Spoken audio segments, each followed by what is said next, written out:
Okay, good evening, and welcome to the November 5th, 2020 Parks and Recreation Committee meeting via video conferencing. I'm Rory Westberg, the Parks and Recreation Commission Chair. In accordance with Proclamation 20-28.10 and the Governor's extended Safe Start Order, tonight's Park and Recreation Commission meeting is using video conferencing technology provided by Zoom. The Zoom video of this meeting is being recorded and will be broadcast live via Zoom and will be uploaded to the city's YouTube channel later this evening. City staff Ryan Daly, Jason Kintner, Paul West, and Tammy Bodmer are participating in tonight's meeting remotely. And I'm not sure if our council liaison, Jake Jacobson, is on or not. I'm going to check here.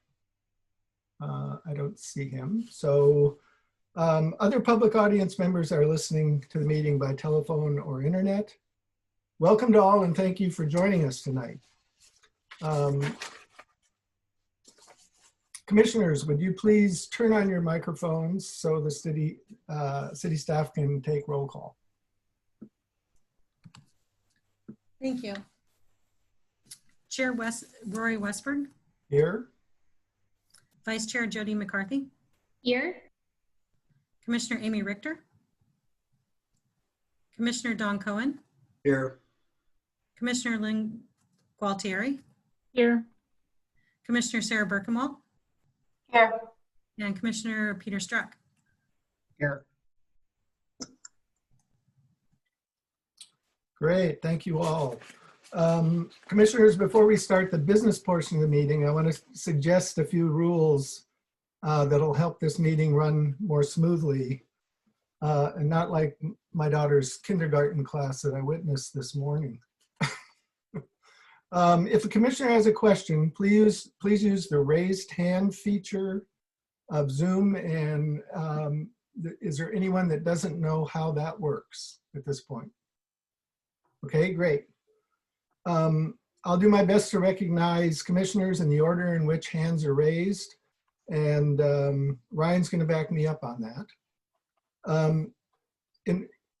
Because of the video format, everyone will be asked to limit himself or herself to one question and one clarifying question if necessary, so that each commissioner has a chance to ask questions before a commissioner is given another chance. So we'll do kind of a round robin thing. So everyone has a chance to talk. And additionally, prior to speaking, please state your name for those listening in on the meeting. So the first order of business is we'd like to welcome to the commission Peter Struck.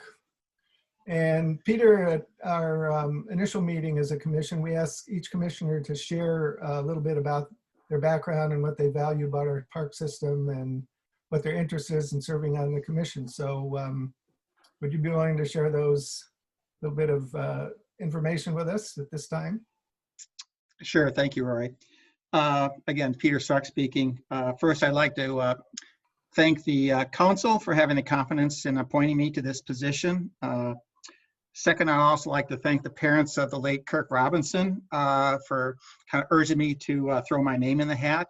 I know I've got some big shoes to fill there. And I look forward to working with all of you. Somewhat as background, I've recently retired, but I spent most of my career in banking and insurance, kind of data-driven, finance-oriented. I got involved with kind of the parks and got interested in that back 4 or 5 years ago, specifically with the Micah and Mercer situation, and became involved with Concerned Citizens for Mercer Island Parks. And, you know, have just spent a lot of time over the last 5 years learning about our parks. And I view them as one of our single greatest assets as a city, and it's really key to ensure that they are of high quality and we preserve them as much as possible. You know, unlike Issaquah and perhaps other areas, we're not making any more new parkland in Mercer Island. So I feel fortunate to be on the commission and look forward to working with all of you. Thanks, Peter. Appreciate that. Again, welcome to the group. I'm sure you're going to add a lot to our deliberations. Next on the agenda is public appearances. Obviously, with the Zoom meeting, our agenda will not include in-person public appearances in accordance with Proclamation 2028-11 and the Governor's Safe Start Order. However, individuals wishing to speak live during the appearances portion of our meeting may do so by telephone or using Zoom teleconferencing, provided that they registered their desire to speak with the city administrative staff by 4 today. And I believe we have 7 people who have signed up to make public appearances. All remarks will be addressed to the commission as a whole and not to individual commission members or staff members. And if any person makes personal, impertinent, or slanderous remarks or becomes threatening or personally abusive, your microphone will likely be cut off and you will be asked to leave the meeting. When it's your turn to address the commission, be sure to speak audibly and state your name for the record. Your comments will be limited to 3 minutes.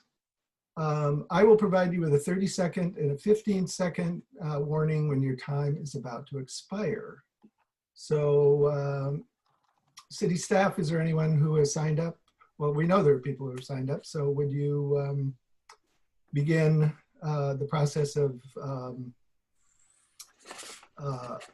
letting the individuals enter the meeting? Yes, thank you, Chair Westberg. Our first appearance this evening is going to be Mr. Mark Claussen.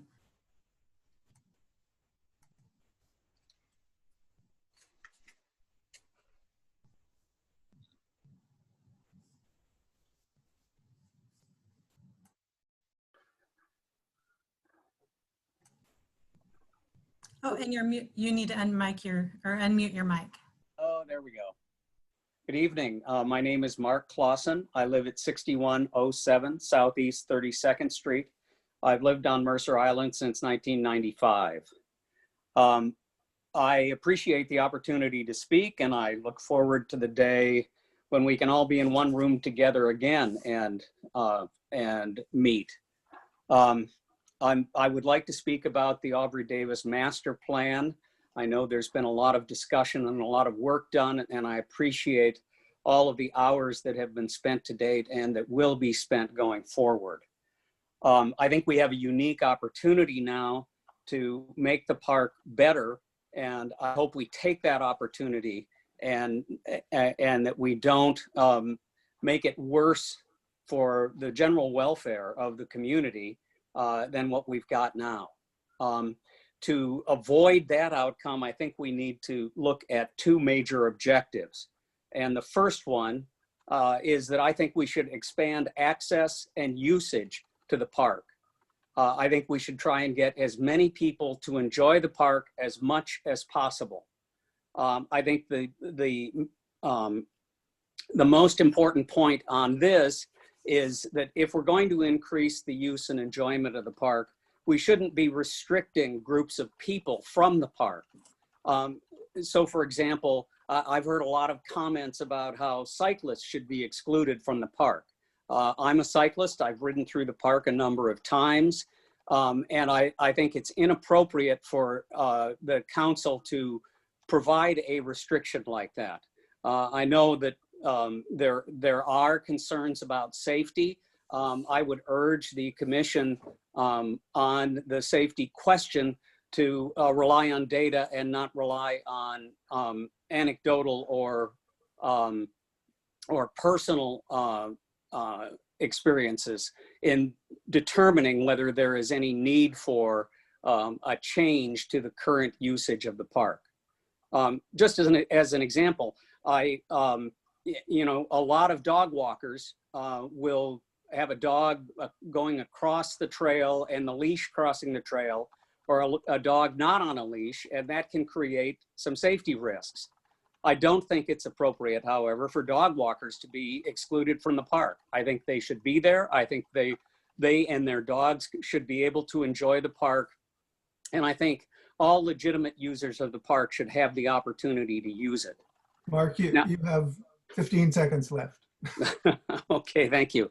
And the primary way to ensure the safety is not by restricting users, but by coming up with appropriate infrastructure solutions. And I hope that that is the solution that the commission comes up with. Thank you. Thank you very much.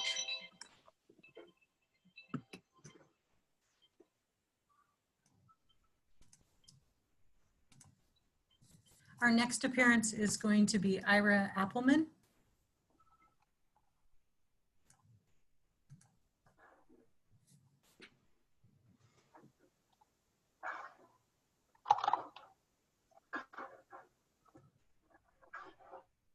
Are you there, Mr. Appleman?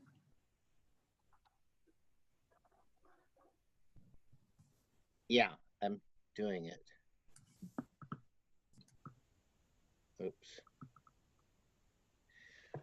Okay, you can see me and hear me, I think. Right? Yes, we can. Okay, good. Ira Appleman, I've been on the island for 57 years. I've been protecting parks on Mercer Island for nearly 25 years. I started in 1997 as a leadership member of the Save Mercerdale Park, which kept the fire station out of the park. Subsequently, I've worked to protect Clyce Park, Island Crest Park, Luther Burbank Park, Upper Luther Burbank Park, and most recently, Mercerdale Park for a second time.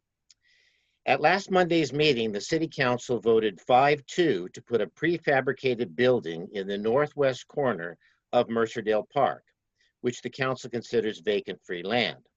The City Council is increasing the sales capacity of the thrift shop, so they want to use the park to accept, sort, and store items bound for the thrift shop.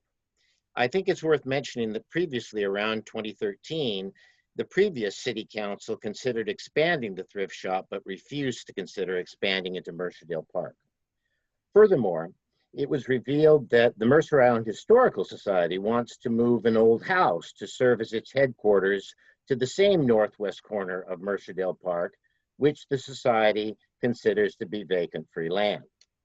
Islanders have an over 40-year history in the city's 60-year lifespan of defending Mercerdale Park from all non-park invaders, including the Civic Center plan in early 1980, City Hall in 1987, the fire station in 1997, an art center in 2018, and many smaller projects. I briefly outlined the history of this in the August 23rd, 2017 issue of the Mercer Island Reporter. I've heard that the Parks and Recreation Commission was going to consider ideas for protecting our parks.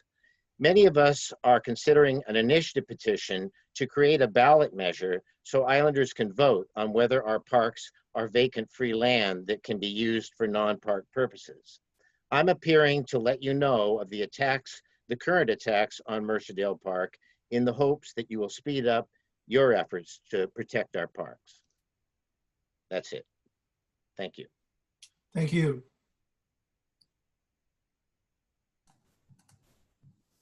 Our next appearance is going to be Meg Lippert.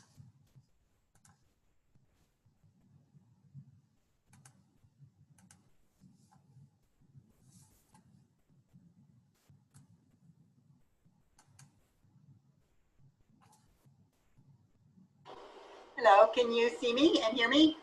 Yes, we can. Thank you. My name is Meg Lippert. I live on Mercer Island, and I'm speaking about the docks options, which are on your agenda for this evening. Thank you very much for this opportunity. I wanted to say that I prefer the least amount of development as possible, simply the minimum development for safety. The more the docks are developed, the more traffic there will be, and the more expense to our city for monitoring and maintenance. I'm concerned that many off-island people responded to the questionnaire, and I wonder how many islanders have requested more expensive and expansive options, or are these predominantly requested by off-island visitors? Specifically, I urge that no food concessions be allowed in the park, no food trucks, and no restaurants. If people want food, they can bring their own, as in other parks on the island. Food will only bring vermin and trash that the city will have to take care of.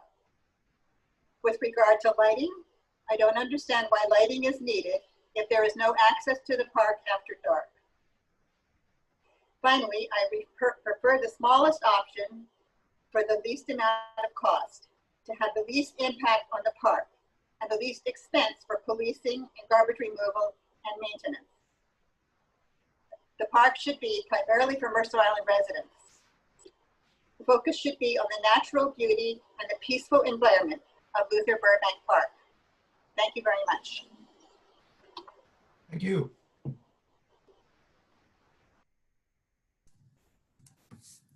Our next appearance will be Fred Glick.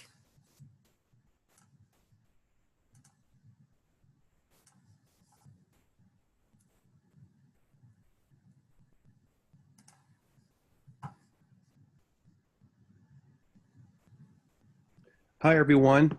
My name is Fred Glick. I'm a longtime island resident, 25 years. I'm also a licensed landscape architect here in Washington. And I also served for 8 years on the Mercer Island Design Commission, including chair for about 3 years. I'm here today to apprise you of a generous donation offer by a client of mine, also a longtime friend and island resident. And I just want to say that we understand the current financial predicament and lack of staff to manage Parks and Recreation and the department here in the city, and we're very cognizant of that. The generous offer my client wishes to make the city Parks Department and Commission is to provide a new grove of flowering trees at Aubrey Davis Park in a place consistent with the master plan and the context the master plan provides. Over the last week, I've had discussions with Elaine Summergren and Ryan Daly about the lack of staff you're experiencing, and we certainly understand that. So as a result, in order to further my client's vision, we'll develop several site design alternatives, probably for non-active recreation lawn areas as defined in the master plan for this grove of flowering trees to fit seamlessly into the master plan, and this would all be at my client's expense. We look forward to presenting these ideas to this future staff, a reassembled staff, and to this commission next spring, hopefully, if Parks and Recreation is running at full force again, hopefully. And we strongly recommend, in order to do that, that the commission advocate for an overall process and resources necessary to manage such donations as this one by my client. That's it for tonight. Thank you. I'm available for any questions you might have too.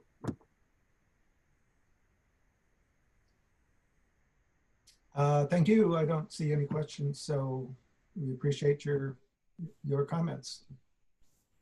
Okay, our fifth appearance tonight is Sue Stewart.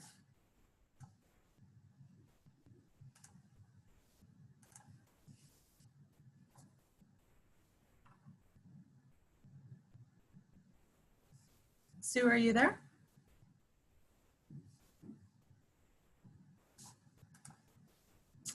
I think we'll move on to our sixth appearance, and we can come back to Sue if she becomes available. Our sixth appearance is Jim Stanton.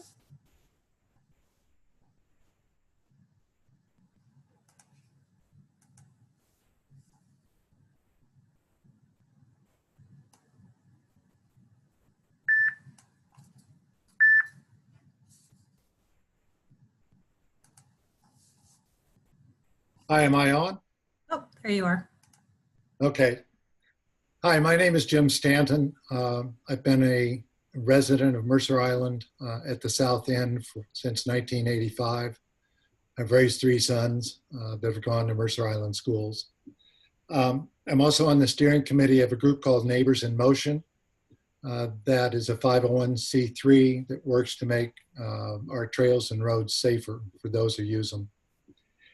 About 5 years ago, we became very concerned about safety on the trail across the park, the I-90 trail. And as we began to work with the city, we were constantly told that they couldn't do anything about it because we needed a new master plan.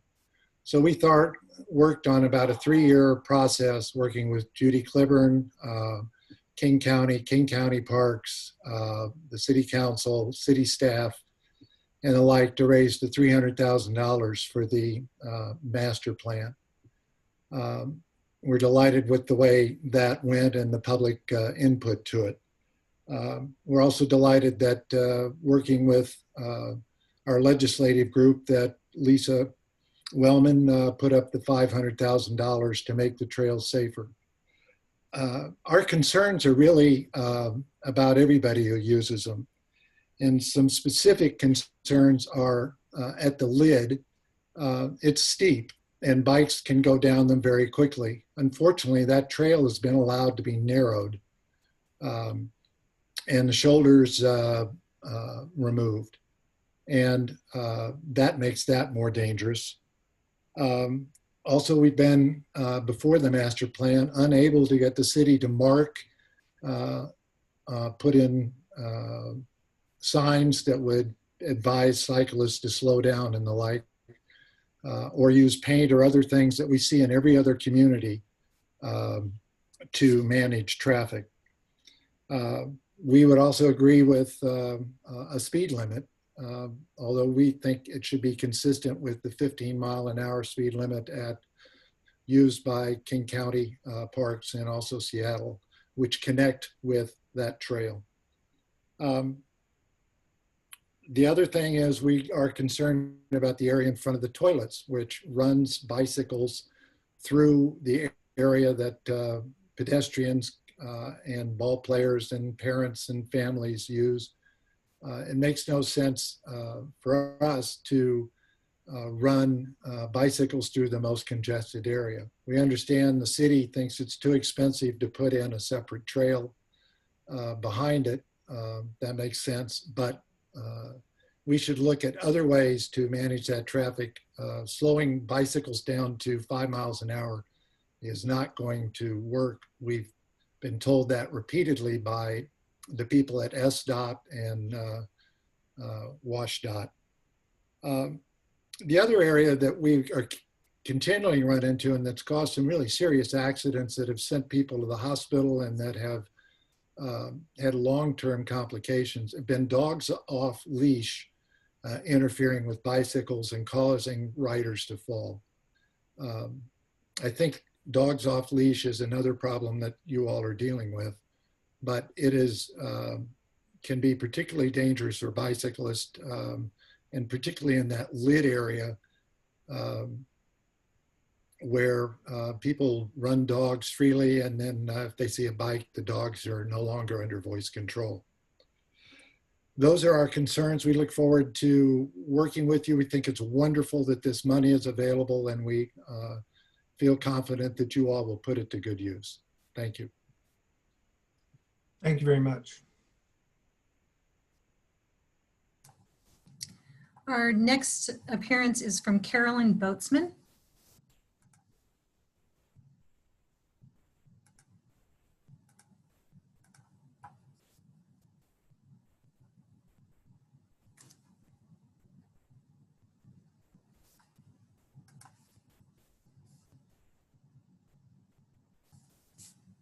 Alrighty. Good evening, commissioners.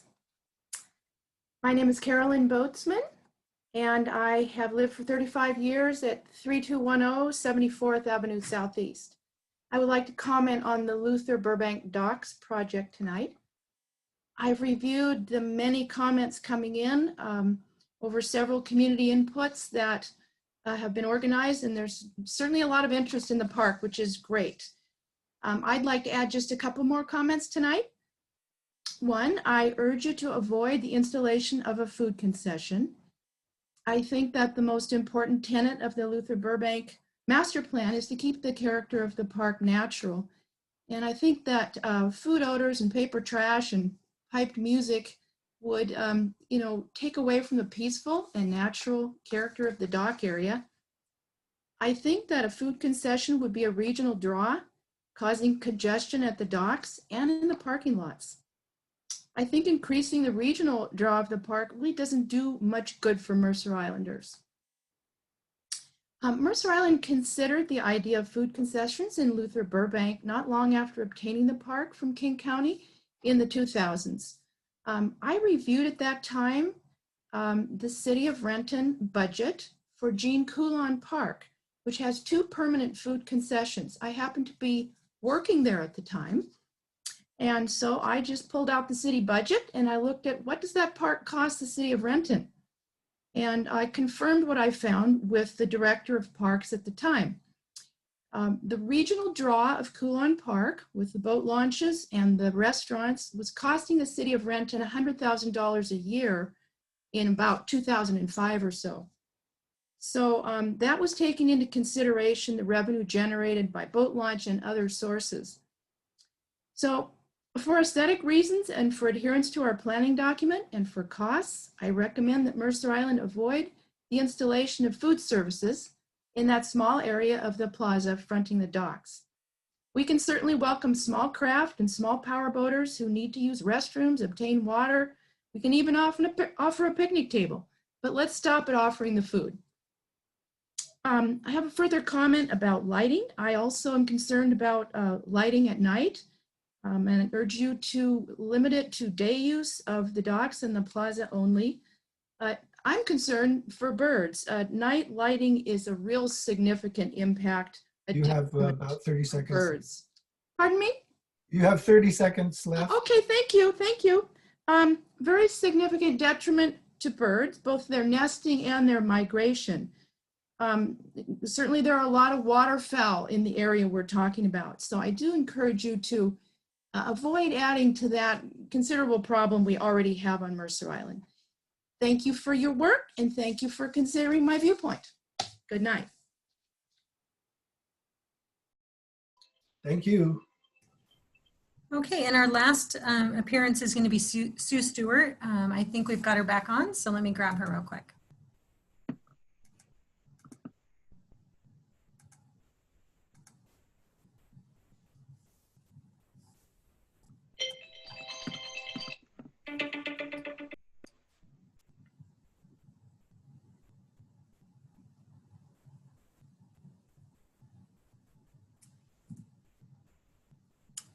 Are you there, Sue? Oh, you're still muted, Sue. There you go. There you go.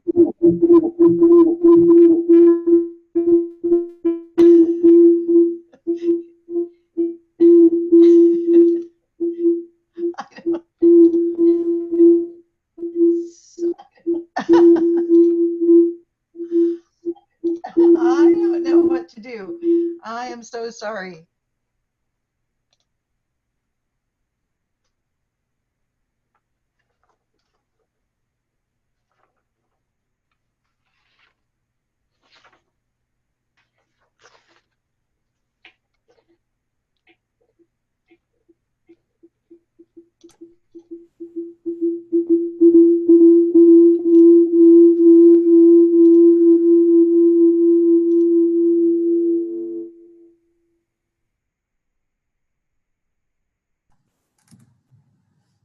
I think Sue's having some technology issues here. If you'd like, we could probably move on and I could check with her if you'd like, Chair. Yeah, I think Sue did submit a written statement, which I don't know if that's been shared with all the commissioners, but we can definitely make sure that that gets out. Okay. I think Sue's back. Okay. Can we hear you, Sue?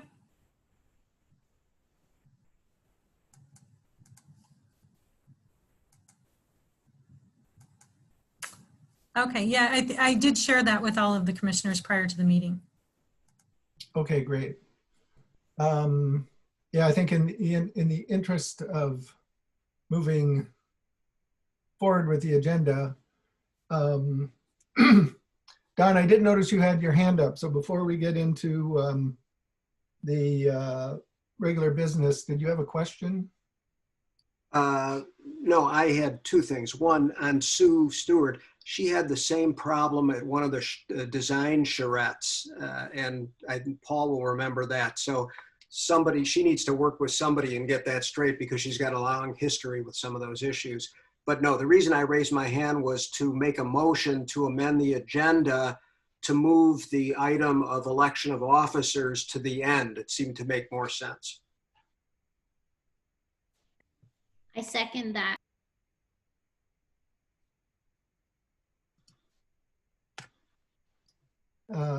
Don has moved and Jody has seconded that we move the election of officers to the end of the meeting. I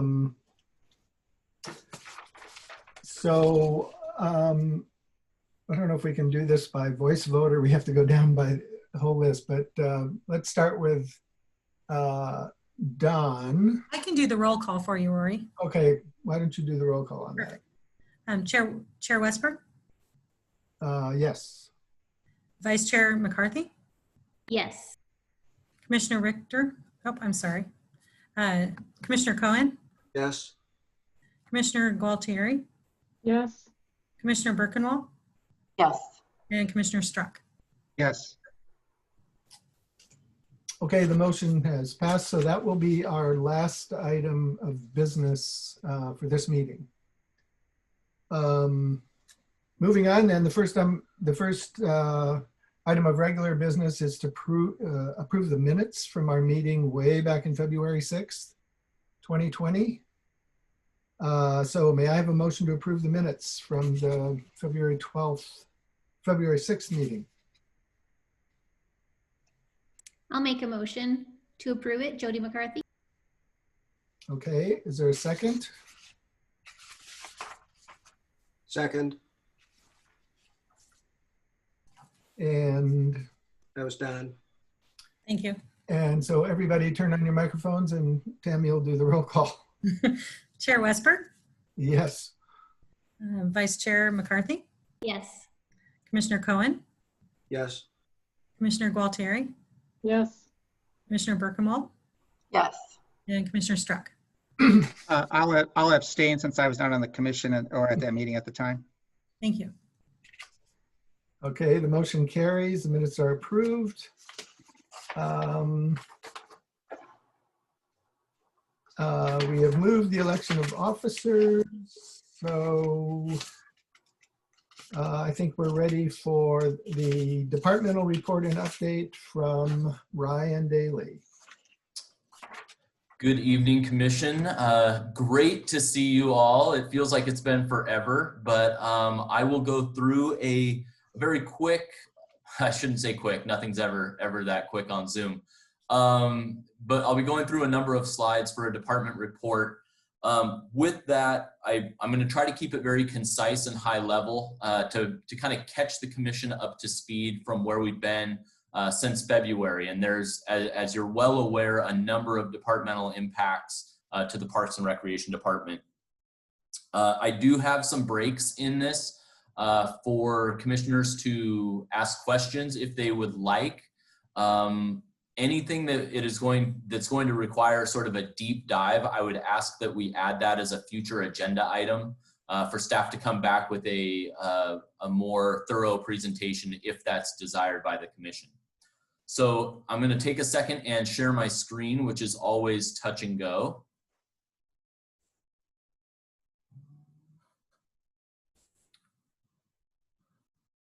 All right, could somebody confirm that they can see that on theirs? Looks good. All right, and looks good. That's because that was a sunny day. Yeah. We're a ways away from those now. So I am going to ask Jason Kintner, our Public Works Director, is also on this call. There may be items that he's going to chime in, so I will ask him to be prepared to do so when he feels fit. So with that, I'm going to go over a couple of things. We're going to talk about the COVID-19 impacts to our departmental operations. As I mentioned, they were significant. Also, the organizational structure. Some of you may be aware that City Manager Jesse Bond presented in conjunction with the proposed budget, she provided a proposed organizational structure. So we'll talk a little bit about that and how that affects the Parks and Recreation Department. We'll talk about recovery planning, and that's going to be a significant item for the Parks and Recreation Commission as we move forward. If you remember, we were trucking along on the pros plan, so I'll give a little bit of a status update on that as well. And then also the Mercer Island Thrift Shop, which there's a couple items that affect Parks and Recreation, and we want to make sure the Parks and Rec Commission is apprised to that information. And then we're going to cap that off with one of the most exciting things to happen in a while, which will be Illuminate MI, which I'm personally very excited about. So talking about the impacts that we've seen from COVID-19, I've broken this up into sort of month breakdowns. So from February to March, our operations really started to significantly change. The community center was really only open for limited access. Many of our rental groups were canceling, and we were refunding those in full. The city coordinated any of our recreation programs that we were putting together as a city. Those were abruptly canceled, as well as any events that we were running or planning to run at the time. We also moved to close the playgrounds, athletic fields, and picnic areas. And we were starting to limit group activities in the park system. And much of that came from guidance from the governor's office. From April to May, we saw significant staffing reductions. And that was primarily what caused that was the decline in revenues. As I mentioned, we weren't running programs. We were running very few events or rentals within the community center. So that really declined our revenues. All seasonal staff, instructors, recreation staff, those positions were eliminated. So it wasn't a layoff necessarily. It wasn't a furlough. It was position eliminations. And I'll talk a little bit about what that means further down the road here. A few of our staff were fortunate, such as myself, to move into positions within the Emergency Operations Center.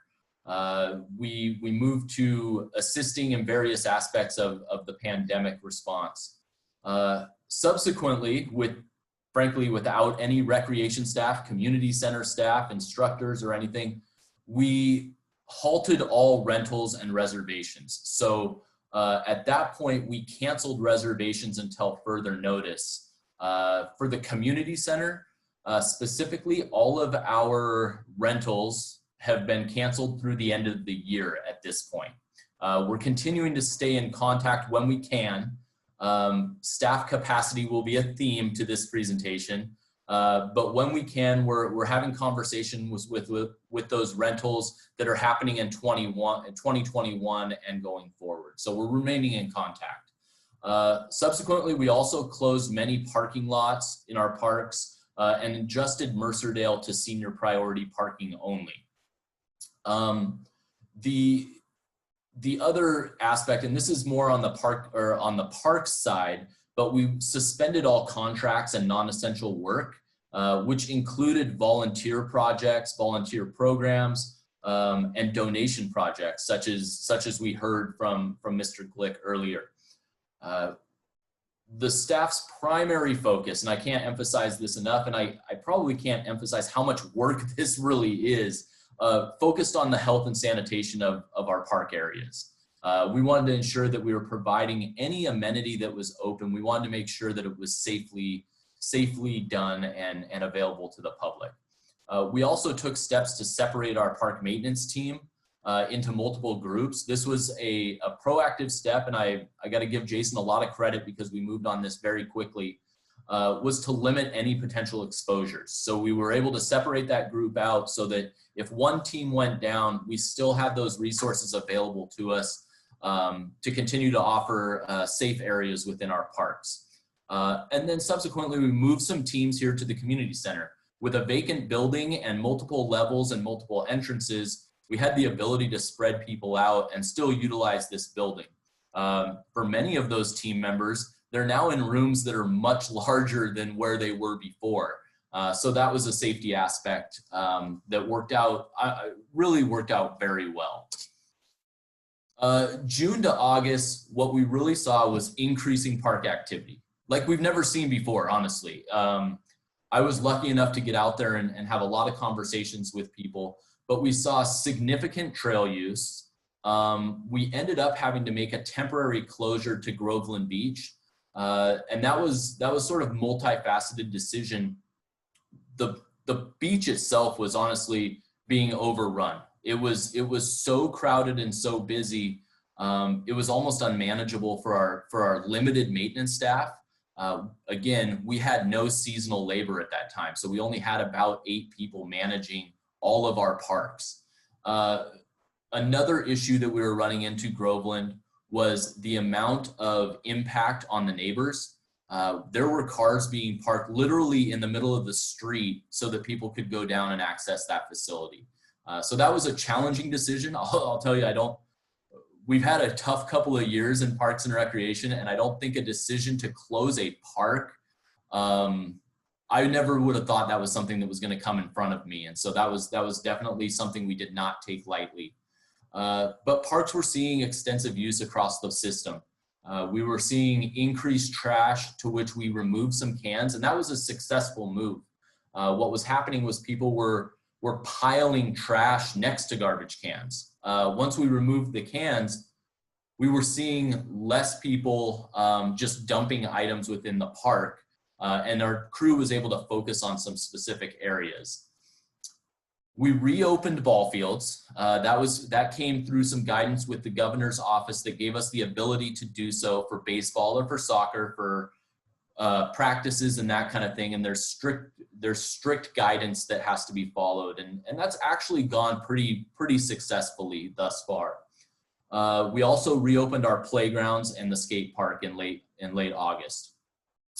Additionally, at that time, as I mentioned, we had eliminated all of our recreation staff. And so we had to bring on a 0.75 staff member to coordinate all of our rentals. What we were hit with was just this influx of teams that wanted to get out there and wanted to get on the sports fields. And we didn't have anybody to even answer the phone. So we really had to make a move and bring that on. And for the department, that's really important. It's a revenue driving position. So bringing that back was really critical, and it was a very positive step, I think, for the department.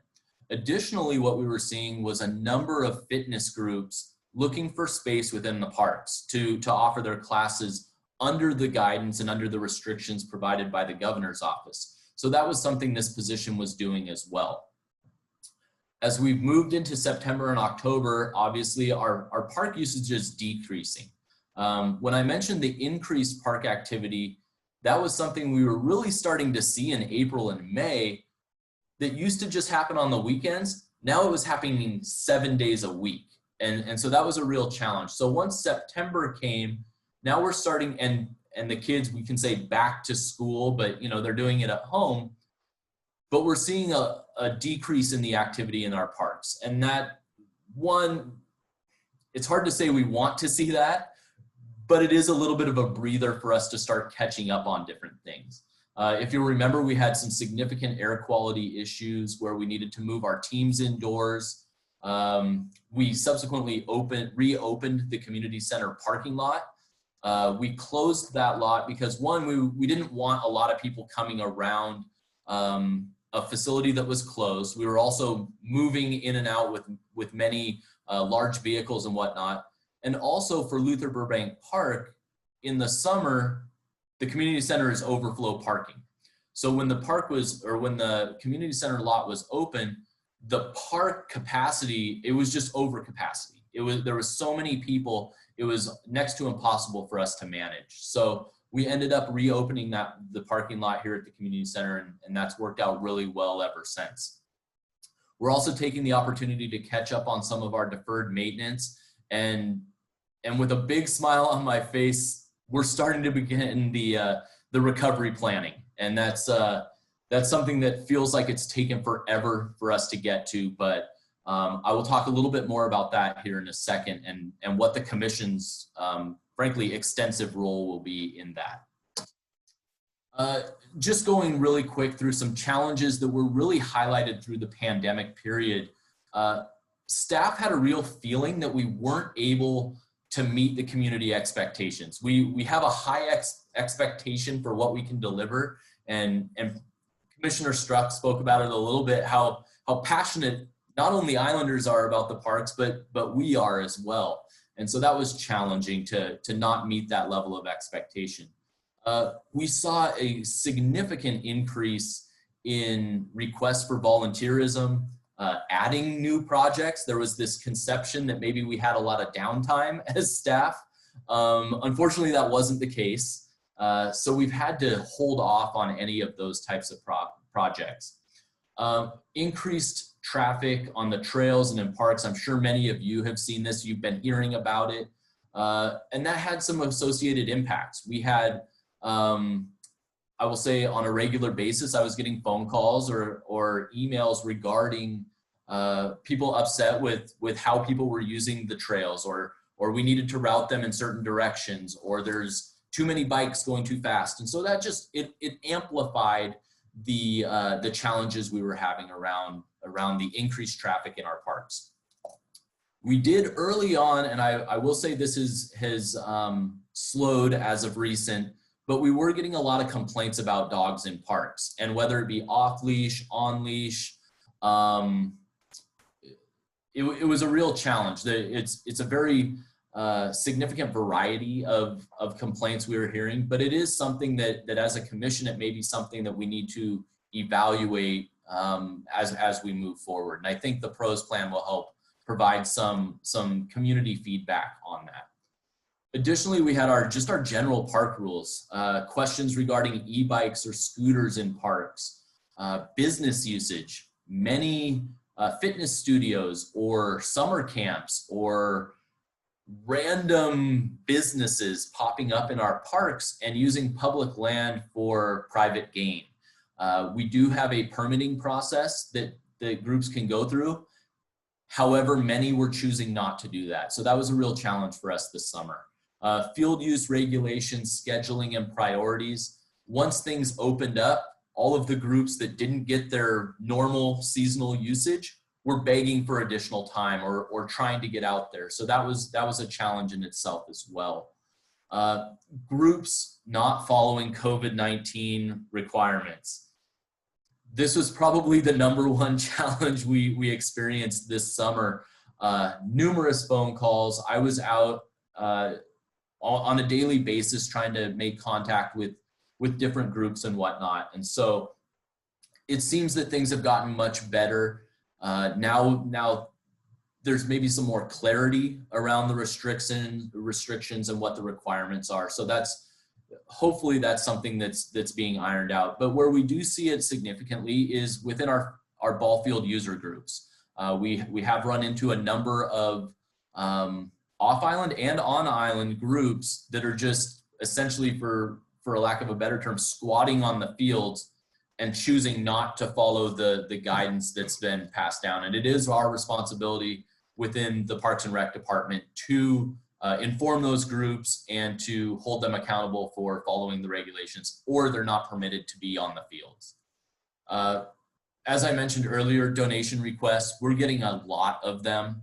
If you recall, Diane Mortensen was our community programs manager. She's no longer with the city.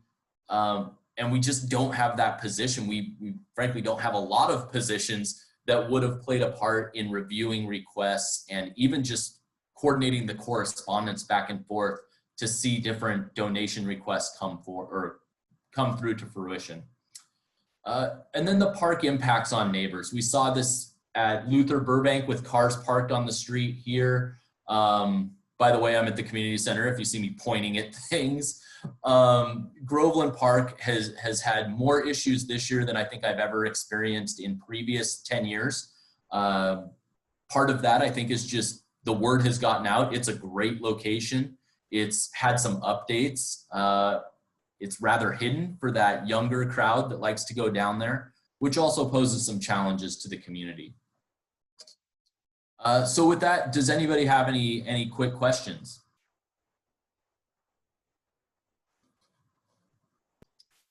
And Don't forget to hit your raise hand button if you have a question. Okay. I'm going to take that as a no, so we keep moving. So now I want to talk a little bit about the proposed organizational structure, and I'll ask Jason to be all ears on this one so he can chime in, because I believe he's given this presentation before. As I mentioned, Jessie Bond, our city manager, she proposed an organizational structure for the 2021-2022 preliminary budget, and City Council is currently evaluating funding for that structure. The highlight of this is this city as a whole is in an organizational transition. We are really focused on prioritizing essential services, and I'll show what those are here in a second, but also providing stability to this organization.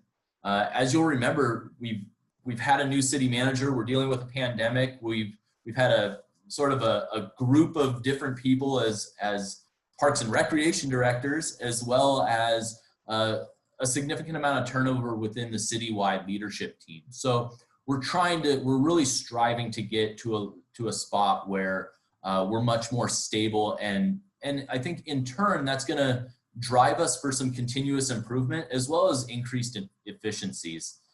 You'll see under the public works section a strengthened CIP team, and I highlight that because I think that's something that's really going to benefit the Parks and Rec department and some of the work that we're going to need to be doing here in the coming year. And also, I mean, it's never understated that we need to look at succession planning. It just keeps us efficiently moving forward when we have that next person up, so to speak. So that's something that's really being focused on citywide right now. So talking about the essential services, emergency response, hey, that's really been critical for us this year. Obviously, public safety, transportation, utilities, mental health services, and then you get down to parks, and you see next to that limited. The approach that was taken, I think was extremely wise, and that being, let's protect our park assets. We're not going to be able to pull every weed. We're not going to be able to blow off every trail, but we need to protect the parts of the parks that we have. And that's why it says limited, because that was the focus. The recreation aspects, the community center, as much as it pains me, it's really not essential. The operations that we have there, they're extremely important, but protecting our assets is by far an essential service. So, and then obviously we have the planning and the internal support services that have been critical to keeping us moving through this pandemic. So now I just want to show you what the FTE count by department looks like. You'll see that Parks and Recreation is highlighted. In 2020, we had 28.8 FTEs budgeted. You'll see in the 2021 proposed budget, 3.75. I will say that 0.5 of that is, or I should say 1 FTE of that is actually the thrift shop. So the actual number is 2.75, and I'll talk a little bit here in a second, and I'll show you what that organizational chart looks like to start 2021. There are, and I want to highlight this, that our park maintenance team is not included in the Parks and Recreation FTE count. It is under the Public Works Department now. And this slide highlights the eliminated positions. The Parks and Rec positions are highlighted in yellow. I did asterisk the ones that have ended up in the Emergency Operations Center. So it's extremely helpful to, I believe, have some of this institutional knowledge retained within the city structure as a whole, and I think that will help our recovery planning when we move forward. This is a legend. I will explain it so we can move efficiently forward. Ryan, just a quick question with regard to that last chart. Where are the natural resources staff? Natural resources are under Public Works as well. They're considered part of the park maintenance department right now. Okay. I should say.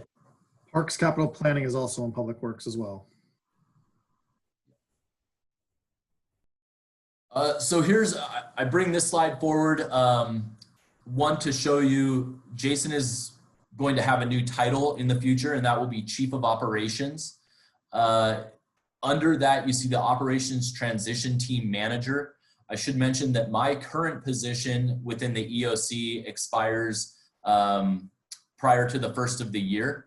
So this is an opportunity position that will be opened up for applications that will oversee the recreation side as well as the thrift shop operations. You see the 0.75 FTE coordinator. That's the current position that I mentioned earlier that's doing field rentals. And then you see the recreation operations coordinator. That will be a supplemental position that will assist in the EOC, but also be assisting in recreation recovery planning. I put a organizational chart here of the Community Planning and Development Department. And I highlight two positions because I think they're important for the Parks and Recreation Commission to see, and that's the Economic Development Coordinator and the Senior Policy Analyst. As we're moving forward with different policy work and as well as how we're integrating different programs and whatnot into the community, those two positions are going to be critical. So there will be some interaction between our departments in relation to those aspects. Public Works Operations. Jason has a big org chart. Jason, do you want to go ahead and talk about this? Sure, I certainly can. So the yellow boxes are positions that have been included in the preliminary budget. The purple were budget proposals that the council actually discussed on Monday night. So I think the big difference in Public Works is, as Ryan mentioned, the Parks Maintenance and Capital team from Parks is moving into Public Works. And then the other piece to it is our engineering side is getting strengthened. So engineering was sort of split between, previously was split between Public Works and Community Planning and Development. The community planning engineers will be moving up into Public Works as well.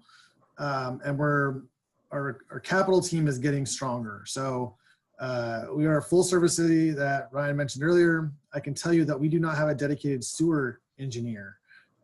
We have a utilities engineer who's pretty much water focused. We have a number of backlog infrastructure projects that need to get done.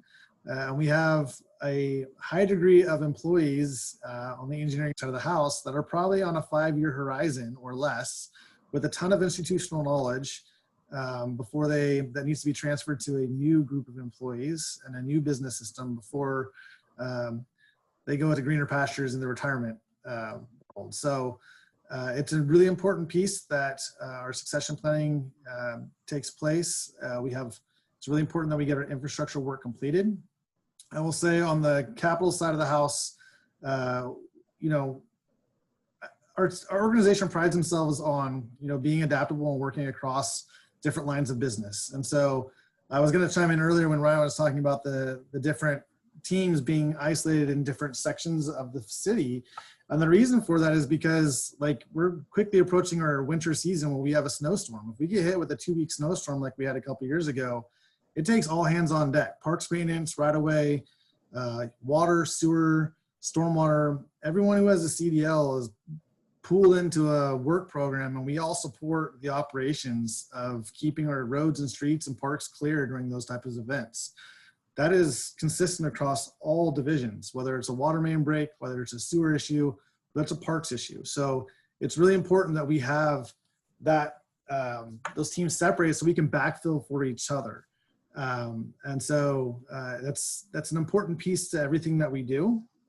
And there's been a lot of similarities in the type of work that takes place. So moving parks maintenance into the Public Works umbrella is important. And then as we look at our capital side of the house, that cross functionality between our CIP project managers is really important as well. So we can't just be we can't just be single focused on what we do. We have to be able to cross over between parks infrastructure and water infrastructure, parks infrastructure and stormwater infrastructure. There's a lot of similarities there, and we're too small of an organization just to be isolated into one functionality. So this organizational structure allows us to do that. The other piece I'll draw your attention to in the middle of this spreadsheet or this chart is our Cityworks Coordinator position. A couple of years ago, the Public Works Department brought in our Cityworks Asset Management System. This is our day-to-day business system that we run for water, sewer, storm, and streets. Our building facilities and our parks are just slowly coming on board with this asset management system. But it is our day-to-day business system that all crews use. It is good data in, produces good data out to help us with our prioritization of capital work, our work planning for the next year in terms of, the day-to-day operational work, and allows us to generate key performance indicators that we can come back to report to the community on how we are doing and maintaining our system and replacing our infrastructure. So that's a really important system that we implement with our parks and buildings in the next biennium.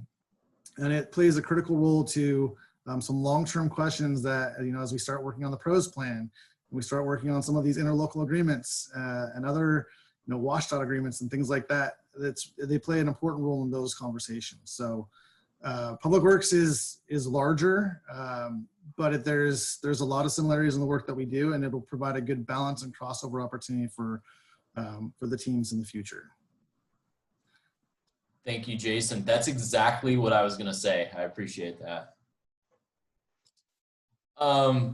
So where we find ourselves is obviously this has been a challenging year, and that may be an understatement. But we are on the ground floor. We have a lot of opportunity. And I think that's how staff is really looking at this. We have an opportunity. One, we get to rebuild. I think, what's exciting to me is we have a Parks and Rec Commission to assist with this work and be a voice to really drive this forward and ensure that that the Parks and Recreation Department is providing the vision that this community would like to see. So it's going to be important. Really, now is the time for us to be able to evaluate and advocate for solutions. So I know a lot of you have ideas around this and have ideas about what you want to see the Parks and Recreation Department be in the future. And we're going to have that opportunity in the coming months to develop that. Does anybody have any questions on the operational side?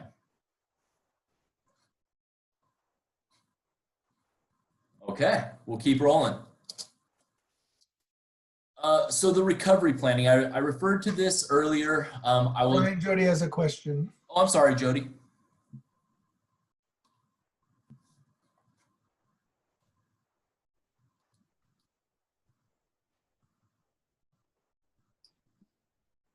Sorry, could you hear me? Yes. Okay. I was wondering, where are you going to go when your position is finished? He's not going anywhere, Jody. Okay. Well, what are you transitioning to? I don't know yet. Okay. As you saw with that presentation, there are quite a few yellow boxes and purple boxes. I will tell you my passion lies within parks and recreation, and specifically recreation. So HR will see an application soon. Okay, awesome. Thank you.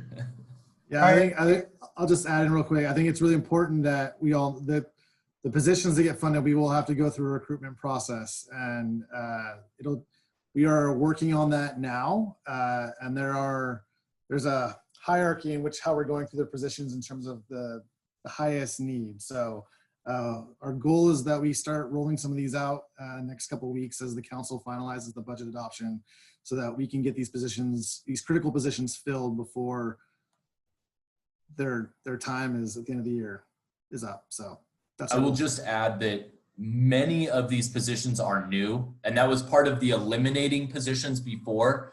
That this is being built, not how the past operated, but I think how the future can sort of lay out. So I would just add that. Brian, this is Rory. I had a question with regard to looking into 2021 and that new organizational layout. How does that affect who the commission interacts with on a regular basis from city staff? Has that been discussed? I will defer to Jason on that. It's a totally valid question. We actually talked about how we would handle the end of this year, and Ryan volunteered to do it for the rest of this year. So it's likely going to be a combination of the staff you see tonight. So it'll probably be a combination of myself, Ryan, Paul, others, depending on the topic or the project, or what the commission is working on. That I will say that the recreational position, that transition piece, is a huge element, and especially as we start talking about bringing the community center and recreational programming back online, that's going to be the recovery planning effort. It's going to be a large topic of conversation with the commission next year. So you'll see a lot of that staff member when that position is filled. So hopefully you'll see some more of me occasionally. Hopefully you'll see a lot more other staff as well. So we have some really talented staff in our organization that I will tell you the pandemic, has really highlighted just how awesome they are and the potential they have. And so these types of commission meetings provide good opportunities for staff to spread their wings a little bit and continue to grow, and it allows the commission some different faces. So you just don't get tired of seeing the same old faces like Ryan and mine every night. So combination of things. Thank you. And Don Cohen has a question. Yeah, as long as we were asking about specific people. For example, I know that Elaine is still an employee of the city. What about Zach? Is he? Yes, so Zach is a section chief as well. He's handling logistics and overseeing all of our facilities right now. Okay. So he's still with us. I'll tell you, it's really interesting. I'll just kind of give you a glimpse into what our lives look like. We're really fortunate to have a staffing group right now that work extremely well together and are willing to take on any variety of tasks, which has been so important specifically to the Parks and Rec department, because we lost so many staff, but we're all kind of picking up the pieces where we can find a fit. And so as Jason mentioned, that you're going to see a lot of different staff as we roll through, but that's partially because we're all taking on things as we have that capacity to do. And it seems like through this pandemic, it's been sort of a roller coaster. There's been certain weeks that have been a little bit, I don't want to say slower, but not crazy fast paced. And then you have weeks like, I'll say this week has been very, very busy. And so I've had Zach help me with a few different things. So there's a lot of sharing going on. And then I will add that Sarah Bluvis is with the city still as well within the EOC. She is our small business liaison. And then obviously Tammy is in HR. Meryl, who is our customer service supervisor, she is handling our grant writing and time tracking and all kinds of different things through the EOC. So it's we've been fortunate to retain I want to say 6 out of the recreation side of the house that are still with the city. Where we end up 2021, hopefully still at the city and hopefully in some sort of a position. So I think CJ, did he have to move on somewhere else? Yes, everyone else has moved on to a different location. Thank you. So I will say, internally as a city, when we hire a position, we normally do a notification to our city staff. And since this commission knows some of our staff on a first name basis, it probably would be good for us, once those announcements are made, we can share those with you for, the positions that would interact with the commission and things like that. I'm happy to share that information once those positions are filled, so you can sort of keep in touch with what's happening within the organization. Yep. Absolutely. Not seeing any. Thank you. Yeah. Are there any other questions from commissioners before we move on? Okay. All right. I only have a couple more slides here. I'll talk briefly on the recovery planning process. We just kicked this off. We're working with a consultant to assist us in gathering information, compiling it ahead of when we bring that to the commission to assist in the prioritization. So we're working with, what are the costs? What's our program history? What were our past priorities? And then evaluating potential opportunities for change. And I will be upfront with the commission. There is a lot of opportunity for change and a lot of opportunity for us to reevaluate what our priorities were. So quite honestly, I'm excited about this work. I think it's going to be interesting for the commission as well as the community to provide their input. The commission will be engaged. I want to say, don't hold me to it, but possibly as early as next month, if not for sure in January. So it kind of depends on how fast we're able to gather all of the information we need to. I will say we talked about that succession planning and whatnot. The recreation side of the house has had individuals working in it for a long time and doing a very specific job for a long time. So finding information from some of those different areas is at times a little bit challenging. So there could be a time element that's within that, but we will gather all the information and bring that to the commission. Following that, we will provide a proposed plan and operational budget to the city council, hopefully sometime in Q1 of 2021. I will say, sort of a goal that we have right now is to get summer camp programming going for next summer. That's a significant workload, but which is why we're trying to be so expeditious in getting this off the ground so quick. But that's one of our outlooks. The other part of that is bringing the facility rentals back on. You'll recall a significant revenue generator for the department, but we have to wait for guidance to be able to offer meetings that are, in this case, more than 5 people. So more information to come on that, but I'm looking forward to having the conversations with the commission on assisting in the prioritization of that work. Ryan, Peter Struck has a question. Go for it. Thank you, Ryan. So I was just trying to think of an example of this recovering planning. And so one program that I'm somewhat familiar with, and I assume most of this is on the recreation side, but for example, I think the city, in the past has sponsored a softball league. So you'd be kind of saying, okay, softball league, let's look at the cost, the program history, past priorities for it, and then that's kind of all history and data, then evaluate potential changes. Is that kind of something that would be included there, or am I totally off base? You are spot on. That's exactly what we'll be doing. Okay. And I will say, in addition to that, we're talking about our donation management,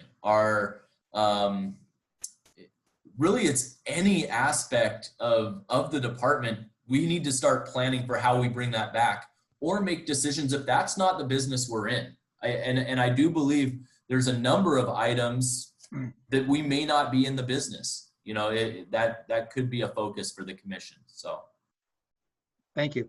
No problem. Parks, Recreation, and Open Space Plan. I can assure you, unfortunately, we have not done anything to move this forward. That's extremely disappointing, but the reason for that is because we were just getting into the heart of our community engagement.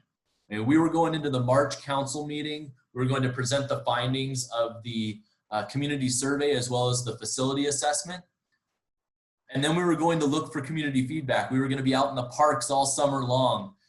We just didn't get that opportunity this year. And quite honestly, we just didn't feel comfortable moving things forward. So we put that on a pause. One of the things I'm working on right now is to get back in touch with our consultant. We've traded some phone calls, set up some meetings, canceled those meetings, but we will be doing that in December. We'll be getting together and we'll be talking. Jason will be a part of this conversation as well on what are sort of our options and what's the best path forward. Once we have that conversation, we'll be getting back with the commission probably in Q1 of next year to discuss an update to the community engagement plan and how we're going to move that forward. As you can all, I'm sure, recognize, the way we do that is going to be different. It just has to be, because we can't be all in the same room to start off right now. So that'll be something we're going to talk about. The other and maybe the most exciting part is we're going to get a chance to actually review and discuss the survey and facility assessment results. So that'll really provide some information to the community as well as the commission on where we go from here. So. Ryan, just a quick question that's probably a shot in the dark, but do you have any sense from your discussions with the contractor as far as a revised time frame for getting this done? Are we looking out 3 years now, or? You know, quite honest, if I was gonna, I should never guess, but if we're able to put this, we're almost gonna jump back in. It's gonna feel like right about the time we cut off last year. So we're losing a year, but our timeline should remain pretty close to the same, but we're gonna have to talk about what that timeline looks like with the revised community engagement plan, because it may just change the way we're able to operate. Thanks. Okay. So I'm wrapping up here. Thrift shop. Peter Struck has a question, I guess. Oh, I'm sorry. Thanks again. So just on the community survey, that was done pre-COVID, correct? It was. Okay, I would just throw out there that, I think a lot of people's lives have changed, and, whether it's kind of temporary or more permanent, I think we'll just have to keep that in mind, that the survey results, we took them, in first quarter of 2021 might come out somewhat different. I just throw that out there. I think that's an excellent point. I think, as I mentioned earlier, we've seen more extensive ongoing park usage than we have in the past. So, and you're seeing people doing things differently now. So I think that's an excellent point. Thrift shop donation restart.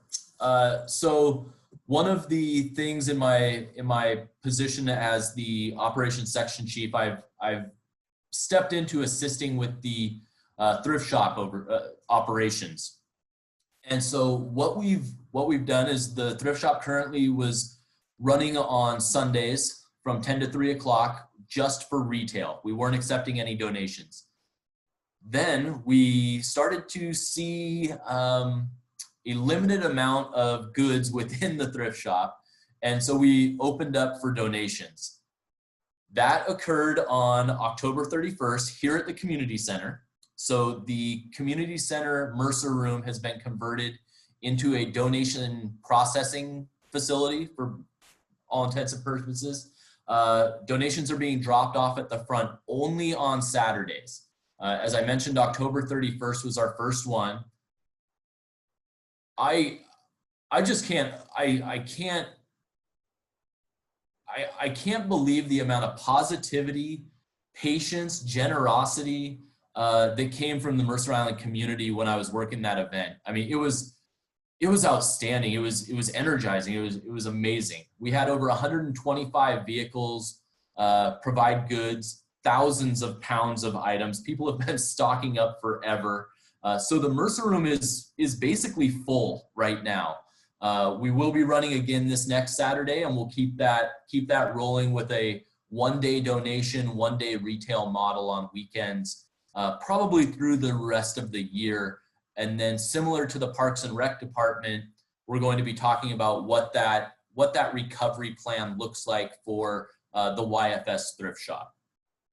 The wait times, things moved pretty quick. It was 10 to 20 minutes. The longest was 45 at the busiest time. So we anticipate those numbers to go down because the ballot box won't be open, and that was creating some real challenges for us on how we navigated the parking lots. So we're looking forward to this weekend being it was a smooth process to begin with, but even better going forward. I will give you guys a call out, and any help you can give me on this one would be outstanding. We need volunteers. We need volunteers to help with donation management, sales, apparel, all of that kind of stuff. I know this isn't the YFS commission, but I do want to put that out there because our two departments do work very closely together in the community service aspects. So one of the things I'm sure you're all aware of is the potential of a thrift shop remodel on the retail site, as well as some of the public comment that you heard tonight in regards to the existing recycle center. So I'm going to pass that to Jason, who is much more in touch with that than probably I am. So just real quickly, the council has been discussing a potential thrift shop remodel for a few months now, with the end result to open up the retail floor space to drive additional revenue. We hired a design team to come in and take some preliminary drawings to 30%, which included two options for the council consideration. Option A was a really significant or substantial remodel of the thrift shop with some minor processing improvements at the existing recycle center.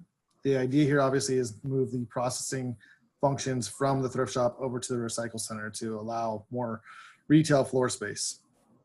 Option B included a smaller remodel of the thrift shop, but then adding a modular building within the existing footprint of the concrete or asphalt pad at the recycle center.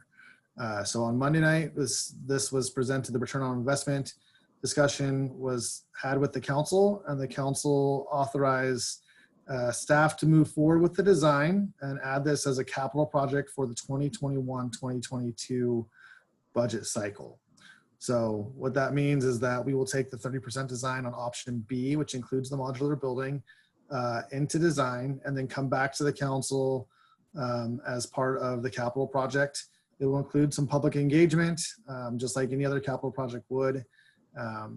But this occurred on Monday night. So we'll begin to start putting the framework together for our Let's Talk page and other public information. But this is likely the design will take place the rest of this year, and it'll probably come back to the council Q1 of 2021.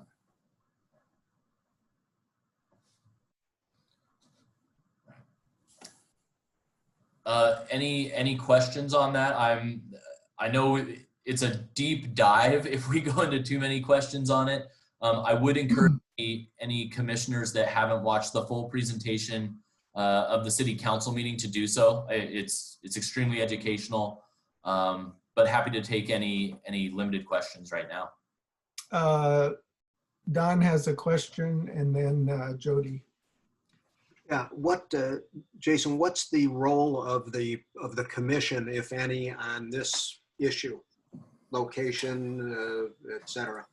Certainly the location, it is, I mean, the recycle center, the former recycle center is within Mercer Park. So, you know, you entertain some public comment tonight. The thrift shop operations is underneath the Public Works umbrella. Moving forward, we're sort of in this crossover world right now in terms of operations. And so I expect that we will hear more public comment on this. This is not the end of it. I expect it to ramp up. And so this is an FYI, keeping the commission in the loop on what's going on. And as we begin the design process, we will keep you apprised on what it looks like. Again, it's to stay within the existing footprint of that asphalt pad that's there now. It's not going to encroach into the native garden. It's not going to encroach into the park space other than that asphalt area. But again, I expect that we will definitely hear public comment on it.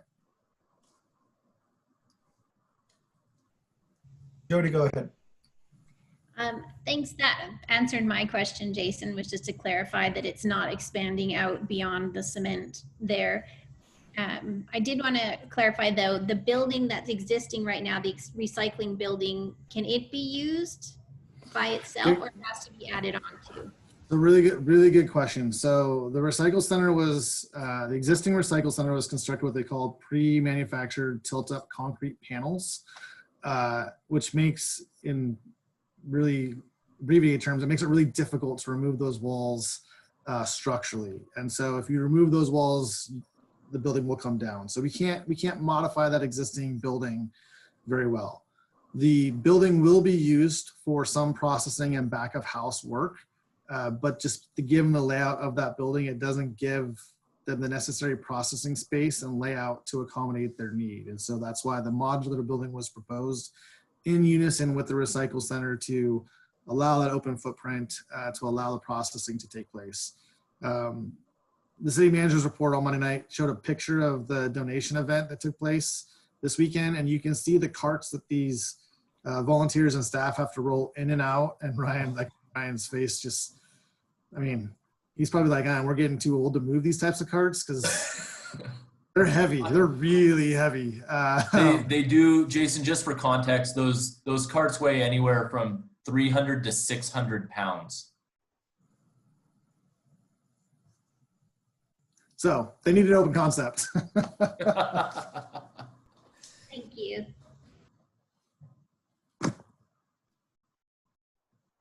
Any other questions? I can't quite see the hands, Rory, if you can help me on that. Yeah, I don't see any others. Okay, we'll keep moving then. Okay, Illuminate MI. I think you all received an email on this, hopefully from me yesterday. I gotta say I'm really excited about this.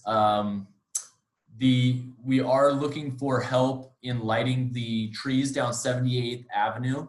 As well as removing weeds. Many of you, this whole presentation has been based on essential only. Weeds, unfortunately, are just a little bit of an additional step. So we are getting an opportunity to get volunteers together to help us weed the medians, and then we're going to be, with the help of volunteers, wrapping the tree trunks and low-hanging branches all the way down from 27th Avenue all the way to Mercerdale Park and into Mercerdale Park. Hopefully, if we raise enough funds, we'll be lighting the tree and the hedges as well as the pergola. I can tell you right now with some of my conversations with various community groups, this has been a very positive conversation. I'm getting, it's going to happen. I can guarantee you that because there's a date on there. The community groups have pledged quite significant donations. So it will be moving forward. It's an excellent opportunity for the community to come together. And really importantly, it's going to support some of those town center businesses that were just, quite frankly, decimated by COVID-19 and subsequent restrictions. So this is an event you've all been given a really long email on details with it. So please reach out to me if you have any questions. Refer friends, family our way for volunteering or donations. Sponsorships are greatly appreciated as well. And I'm the primary contact for this event. Councilman Jacobson has a question for you, Ryan. I was just about to send it to Councilmember Jacobson. Councilmember. You're on mute.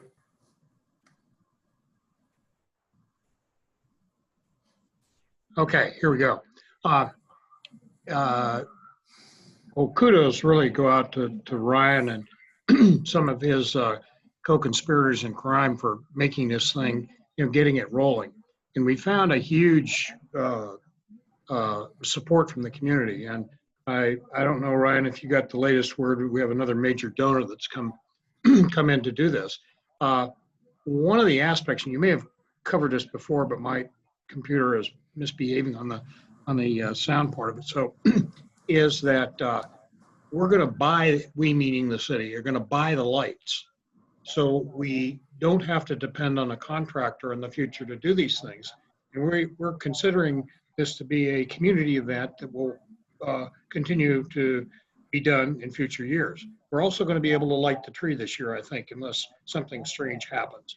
In the tentative plan at this point, and Ryan will probably kill me for telling me to shut up, but is to do that on the Friday or Saturday of the first weekend in December, which will coincide with an effort that we are helping the businesses put together to replace the munch at the firehouse, which we can't, for obvious COVID-19 reasons, do, to have them open. And this will be a before and after opportunity for members of the community who want to come to the tree lighting. And so we would, the cost to light the tree is going to be about half of what it would be if we hired an outside contractor. Not only that, but we have the lights to do it in future years. So as we all know, volunteers are going to be, or we're going to depend as a city on volunteers to do some things that in the past we just wrote checks, and the city wrote checks on it, and everyone took more or less for granted. But the response is certainly, as far as I was concerned, I've been concerned, has been fantastic. And I was contacted by the head of the Water Polo Parents Association, and he said, well, could the team come and do this? And I said, you bet. And so I think Ryan is reaching out to the Mercer Island School District and saying, hey, if you want your teams to come up here and do this thing, maybe get a little competitive about what goes on Saturday the 14th. Okay, and I was, kind of thinking about just, going up and saying the water polo team, the football team, you guys are just, a bunch of no good guys, and, just getting a little friendly competition, but be that as it may. I think this is a tremendous outpouring of support for the community, and things like the thrift shop are going to be much more dependent on volunteers in the future than they have been in the past. So where this will go, I think ultimately is in the next fiscal year, we're going to be looking probably at a much more robust volunteer organization to do a whole lot of things on this island. And I have found that there are tons of people who are willing to come out and do things like what's going to happen on Saturday the 14th. So this is wonderful news, and I think the parks are going to benefit from this too, because I think we're going to find projects that you may find that neighborhoods will adopt parks. I live down near Homestead, and a bunch of us have been saying, well, maybe we just ought to adopt Homestead and we'll do the weeding there. Maybe we'll do the mowing, not the whole field, but the little areas that have to be mowed around it, and clean up and be sure that garbage doesn't get put there, blah, blah, blah, blah, and, rip out the horsetails and these kinds of things. So, and I think that we're going to find that there are a whole lot of people who want to do this. So that's great news, and it will, I think, have the opportunity to return the parks to the splendor that we got used to before COVID.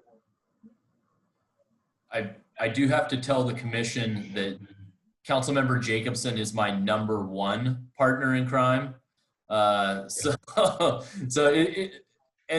I think you can hear it in the way he's saying it. We're just excited to be getting the community together in any aspect. And so this is really a community building opportunity. Really hoping the Parks and Rec Commission can help us spread the word to their constituents. So contact info is on here. Jason is probably going to not be happy with the next slide that I show, but thank you all. Well, I think it would be great to see a strong representation from the commission at the event on the 14th. So I would certainly encourage everybody to look at your calendars and see if you can spare an hour or more. Thanks, Ryan. Thank you. Okay, the next item on the agenda is regards the scope of work for safety improvements on the Aubrey Davis Park Trail, and Paul West will be making that presentation.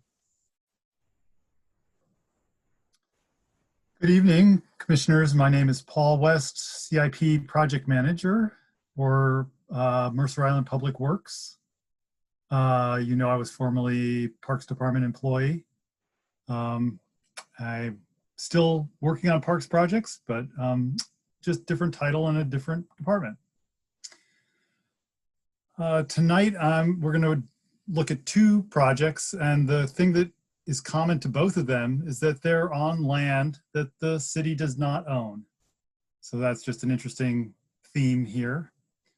I'm going to start out with a PowerPoint. Let me share my screen.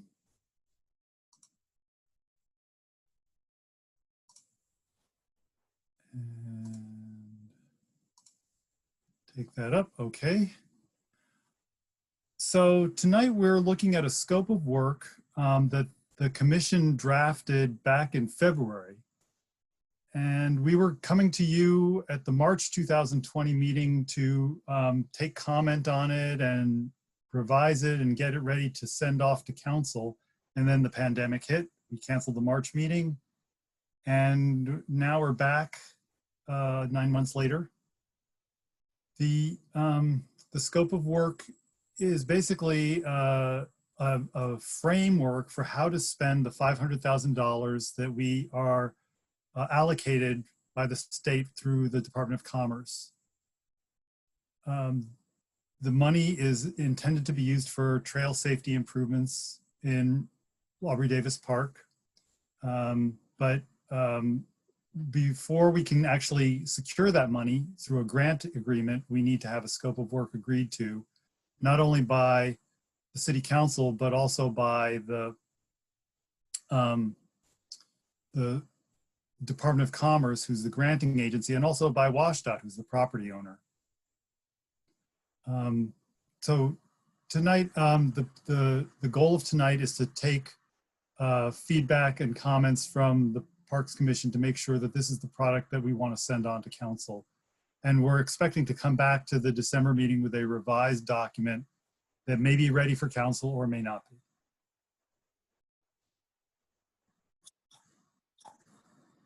Okay, I'm going to say that what's really important with this, to keep in mind with this scope of work, is that the commission is not designing anything. We're not deciding on any particular improvement with the scope of work. It simply says what's possible or what is contemplated in a future design process. I'm going to be showing a short slide deck of possible locations for the types of work that are contemplated, just to kind of give the commission a flavor for what the projects might look like. But the design process will really start once we have the grant secured. We hire a consultant, and the consultant leads us through some kind of design process, which will undoubtedly include lots of opportunities for public input. So I'm going to start this short set of slides. We're going to be traveling eastward from West Mercer Way up through the Lid Park. Here we are coming into West Mercer Way, where they've just installed a new crosswalk. And at this location, a possible kind of improvement would be some wayfinding elements to encourage cyclists to use alternate routes rather than stay on the trail. If the fast cyclists want to cross the island, they get some kind of wayfinding to indicate that they could go north on North Mercer Way or climb up and over on Southeast 24th and thereby avoid the park.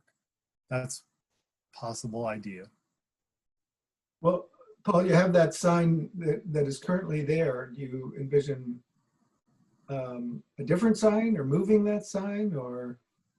I guess I'm not gonna try to even go there. Yeah. That's something along those lines, I guess. If I were a cyclist coming, if I were a cyclist coming in to this spot and I see the I-90 trail, I say, I'll just stay on the trail. So, the current sign doesn't tell me the advantages or disadvantages of going the other ways. So maybe there's something needed there. Crossing West Mercer Way and we're going up the hill, but we're looking back down toward West Mercer Way. You'll see on the left side here, vegetation is encroaching on the trail. The trail was designed originally and is envisioned in the Aubrey Davis Park master plan to have 2-foot clear space on either side of the paved asphalt surface, which then allows pedestrians, if they feel uncomfortable with what's going on the trail for any reason, the ability to step off. And you have that on the right side there where with the grass. You could just step off into the grass and you're fine. You're off the trail. Whatever's happening in the trail doesn't bother you. But on the left side there where the bushes have grown into the trail, you don't have that. One of the things that could be anticipated here is reestablishing that clearance so that there's pedestrian refuge on both sides of the trail. Now up by the tennis courts, you're coming into a more congested area where we have other trails crossing the main trail. We have people going to the tennis courts and the stacks. This could be a possible area for pavement texturing, warning signs, speed limit signs. You know, some of those things on the list in the scope of work. A more intensive treatment here might, you know, landscaping can also help indicate that you're coming into a more active area. So that's another possibility here. Then as we proceed down the hill toward the ball fields, this is quite a steep hill. But bicyclists tend to pick up speed. Again, another opportunity to indicate a transition here that you're coming into a congested area. From this vantage point, you wouldn't know you're coming into a congested area. Right now, if I'm coming down this hill, all I see is a curve, then nothing and no indication of what's ahead. So there's obviously some need for advanced notice of an issue coming into that ball field area. And then finally at the restrooms, there's many choices here. The master plan has a couple of options in it. One is the trail that goes behind the restrooms that was mentioned in public comment. That trail would have to take out the maintenance shop. And we have discussed why in previous meetings why that's undesirable. The other choice in the master plan is to just simply widen the trail to some degree in this area to allow for more different speeds and rates of travel and crossing of the main travel route. So that is pretty much the end of my slide deck. I'm gonna just say that the two things that staff support that are not currently articulated in the scope of work are this idea of recreating the clear zone on either side of the trail and making that a transversable surface. We would like this staff realize that that's in the master plan as a safety element and probably should be articulated in the scope of work. And the other one is that the master plan calls for bollards to be removed in most parts of the park. And the city has actually removed all the bollards on the city property parts of the park, and all the bollards that remain are on WashDOT property. And using the grant money to remove bollards and replace them with the appropriate traffic calming or traffic control measures that a transportation engineer might recommend, it would be a valuable use of the Department of Commerce grant. Would improve safety and usability of the trail and the approaches to the trail. Well, with that, I'm going to stop and stop sharing my screen. And this is a chance now for maybe to go around Rory and say, you know, if anybody has input on the draft scope of work and or comment on the two additions that I just mentioned, the reestablishing the clear shoulder, the clear zone on either side of the trail and the removing of the bollards. If there's any comment on those two initiatives that would be added to the scope of work.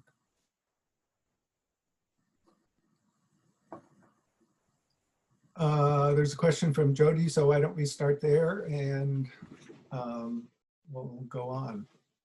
Jody McCarthy speaking. I think that adding to the sides on both sides of the trail makes a lot of sense to give people more options. I know we've seen some comments from people. Ryan had an email from someone asking, and I don't think it was on necessarily in the Aubrey Davis Park, but for more trails that were dirt instead of the concrete because it was harder to walk for them on the pavement trails. The other thing I wanted to add was just a refresher from when we met way back in February. And I said how I envisioned this trail as being a highway. And when you're on a highway and when you go into the town parts of the highway, the speed limit is lower. You see the sign saying to slow down. You see there's more houses and things like that. So you know that your speed needs to be different. And I'd like to encourage that in the park, going through the park. This is the town part of the highway, and we need to be slowing down and taking our time and paying attention to hazards. And definitely at the beginning for the sign part of it, showing options. If you want to go quickly through the island, here's your route. If you want to do the leisurely way, then the park is your best option. And then echoing that through the park with signs and different traffic calming things to keep the bicyclists from speeding through and making it unsafe for other users to the park. Thanks.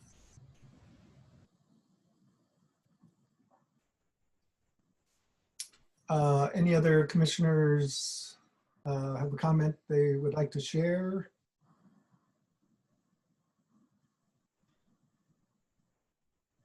Don Cohen. I agree with Jody's comments. Okay, Peter Struck. Yes, I would concur with what Jody has mentioned. Again, I think I'm sure there will be a very robust discussion on speed and all those kinds of things as we get into seeing more details. But kind of going back to the general goals, I just want to reiterate. I think that where we say, reduce user conflicts to create a safer environment, as well as maintaining the existing character of the park. When I read the WashDOT memo, I mean, they never mentioned, at least I don't think, and I read it twice, the existing character of the park. They basically focused on mobility, moving people in whatever fashion, kind of through this area. So I really like these two objectives. And then again, this whole list of possible things that can be done. And again, that's where the devil will get in the details. So as I said, I support those comments as well. Thank you. Paul, I'd like to add, I frankly was concerned tonight when I heard one of the public presenters repeat what must be a rumor that bicyclists somehow were going to be banned from the trail. And that's not something that is under active consideration, certainly not by this group. And so maybe a way to address that would be to kind of strengthen, in the problem statement on this, is to kind of strengthen the sort of the guiding principles overall for this project. One of them, Peter just mentioned, being you covered in the goals and objectives, being it has to, whatever we come up with has to be consistent with the master plan. And it has to be consistent with the notion that we're not going to significantly increase or look to increase impermeable space or add other trails or things like that. But we are definitely concerned about making the trail accessible and safe for all users, not just pedestrians, not just people using the sports fields up on the lid, but the through cyclists and others that use this as part of our intermodal transportation network to get to the east side. So I think we need to be clear on that point in the statement, that what we're looking at with this project is exactly that, to come up with safety improvements that'll make it a more enjoyable experience for all users of the trail. Got it.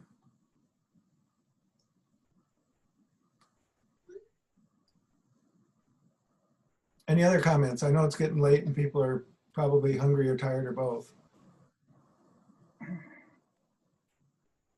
Well, at this point, Paul, what would be most helpful to you? I think what we'd like to do is be able to get this statement completed and onto the council by the first of the year, since we are running under a sort of a definite time frame. Yes, so what I would like to maybe Rory work with you on tweaking that problem statement in the ways that you just mentioned, adding the 2 items that I presented in my slide deck, and then bringing that back to the December meeting and making sure we're all on the same page that this is ready to go to council, and hopefully get a motion and a vote on that.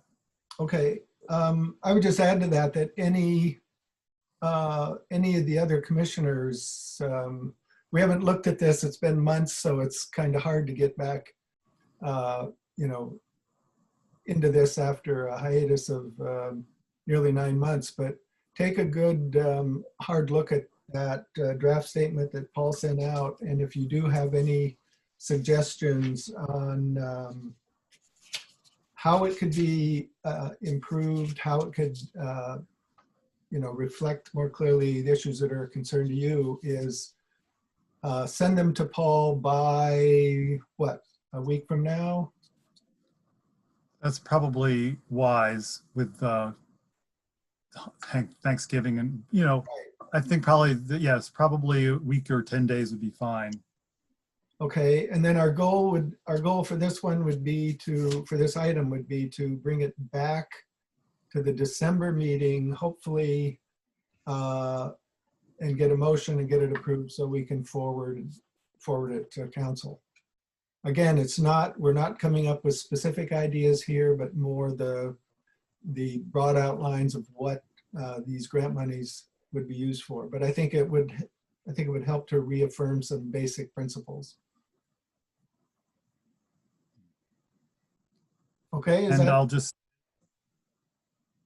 to wrap up this topic, I'm also starting a Let's Talk project page on this project, so there will be a place for us to direct public inquiries to find information that we develop, like the scope of work statement. Once it's been adopted by the Parks and Rec Commission, can be posted there, and we can direct people there. As we progress through the whole project, we will provide updates there, and it's just a good one-stop for the project history and the project documents for anybody who wants to learn about it. Okay, great. So that is the end of that topic, I think. unless anybody else has any questions or comments. Okay, next up, hang in there, folks.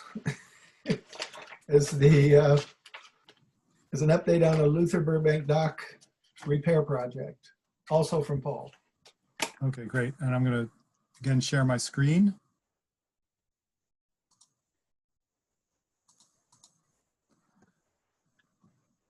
Okay, so we have wrapped up the Luther Burbank Docks open house that ran for 5 weeks in September and early October.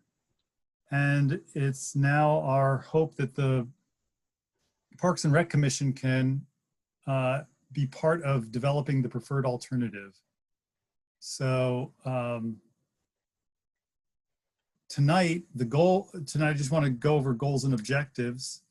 The goal over the next 3 or 4 Parks and Rec Commission meetings is to develop the preferred alternative for the docks and make a recommendation to City Council, very similar to what we were just talking about for Aubrey Davis. Tonight, the objectives in that are to agree to a process, to develop evaluation criteria, and to identify any other information that the commission might need to make a decision. We'll actually have a discussion on these objectives in the process at the end of this slide deck. This is, as I mentioned, that we're anticipating needing 3, 4, maybe 5 meetings to do this. We're not going to rush through this. So tonight is just goals, objectives, and process. December, we're going to invite the consultant engineer in who specializes in dock design and have them lead us on a discussion of all the alternatives for the docks. January meeting, we would have the landscape consultant come in and lead us through a discussion of the options for the shoreline and plaza elements. And if all that goes well, then in February, we would have a drafted preferred alternative in a graphic format and possibly some other format as well for then adoption in March. So we're taking the long view here. I just want to give a quick overview of what this project consists of. The outline in red is the North Pier. That pier is intended to be retained and renovated for a 20-year lifespan. Excuse me, Paul. Yes. I'm sorry to interrupt you, but Rory, at this point, it's almost 8:30. We're probably going to need to have a motion to extend the meeting.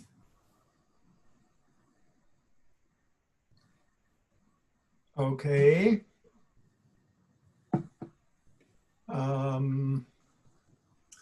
And we're probably going to need, I would guess,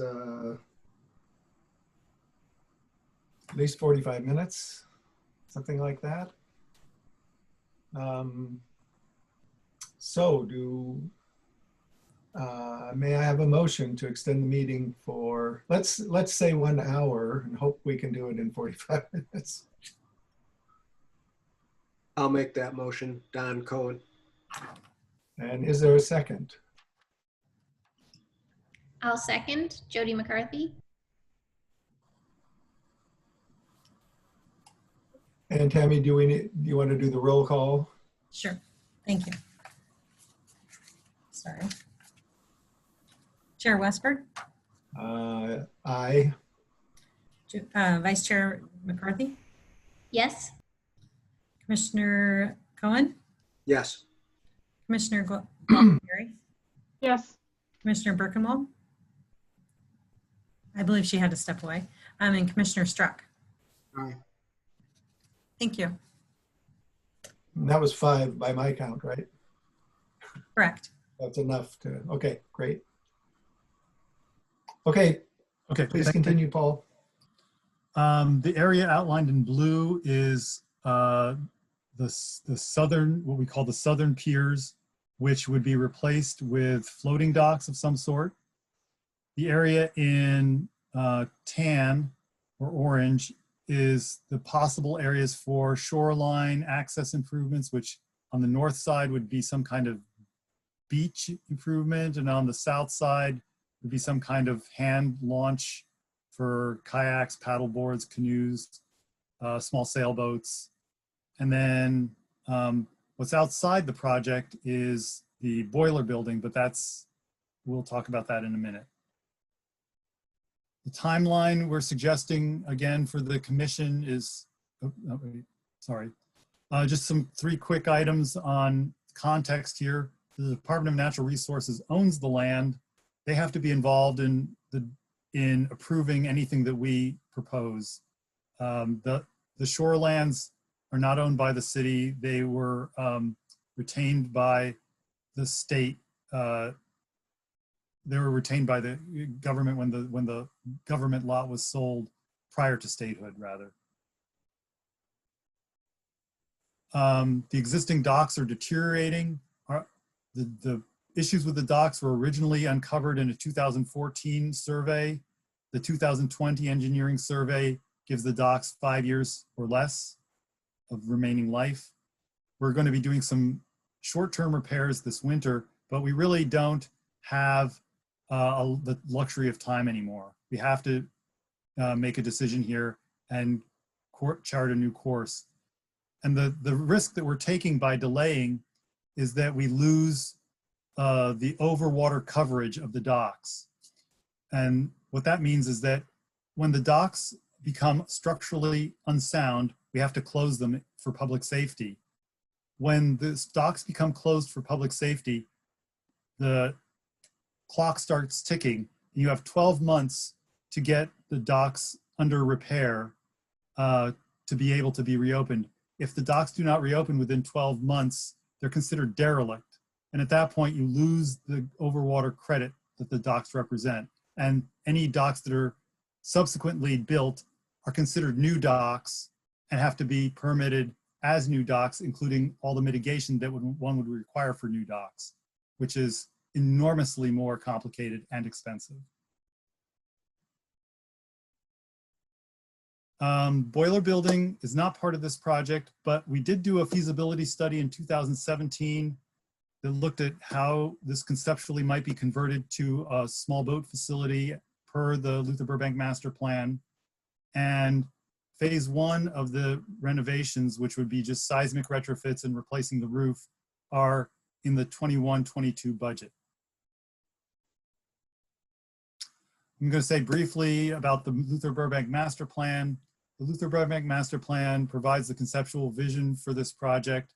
Staff is recommending that we follow that plan, or at least its intent in this project. That was a plan that was a 2-year major effort by a large cross-section of the community, and has effectively charted a course that has protected the natural character of the park for the last 14 years. I'm just going to mention briefly the open house. We had 131 responses on our public survey, and the results of that are summarized in your staff report. But I think that, as you can guess, there are a range of opinions on this project that, range from keep it the way it is to renovate it and make it more attractive, encourage active use, focus passive use, etc. There's no clear direction that that we can just point to. Furthermore, the survey was never intended to be anything that's statistically valid. It's simply who elected to respond. So it provides the cross section of options and ideas that are out there, but it doesn't particularly give us some objective data for what the public really believes. I want to say a few things about the concept alternatives. There are 3 concept alternatives that were presented at the open house that we'll be discussing over the next few meetings. The concept alternatives are not coherent proposals. They're a collection of elements. And basically, concept alternative 1 is kind of the low budget, low impact proposal. Concept alternative 2 is kind of the medium cost, medium impact proposal, and concept alternative 3 is the most elaborate, most expensive, most, you know, the fanciest one. The concept alternatives are high level. They're not comprehensive. They consider the things that would affect the character and function of the site, but they don't have the smaller stuff in them. They don't specify ladders or signs or, you know, other small design items that will be added later in the design process. One of the things that came out of the open house was the question of, is there a no action alternative? Could we just do nothing? And as I said before, if we do nothing, the docks become unsafe, they get closed, and then when they become derelict, they have to be removed. And we lose the overwater coverage credit, so to speak. And the cost of removing them is on the order of several $100,000. So there's a cost involved in the no action. Is there a keep it this way alternative? In other words, could we just repair the docks as they are? We have applied for a boating infrastructure grant for the renovation of the North Pier. And that total budget for that project is $500,000. That pier represents about 1/3 of the total linear footage of dock that we currently have. So if we were to repair or renovate the entire dock system as it is, we're looking at $1.5 million possibly as a budget. And there's no funding mechanism that I could anticipate in the current fiscal situation the city's in where we would come up with that kind of money. And there is no grant program that would even come close to giving us that kind of money. So to keep it the way it is probably not realistic either. Well, just a quick question. Does the grant for the North Pier, does it improve its functionality, or is it pretty much just renovate it and the way it is? Good question. The grant, because it's a boating infrastructure grant, it needs to have some boating infrastructure benefit. And so it does actually add some moorage improvements, which would be more cleats and some rub rails around the edge so that boats don't have to fender off that concrete panel. That's really pretty much it. It's not, it doesn't really change the, you know, it doesn't really change the, well, it does change the number of boats that could moor there, because right now there's really only enough cleats for about 2 boats to moor there. So basically add cleats to the south side of that pier, which would add about another 2 moorage spaces. And it's, you know, in terms of visual change, I don't think there would be very much other than more cleats along the edge of the concrete dock. The rub rails would be below the dock level, and you probably wouldn't see them. So that's most of the grant is for the structural repairs.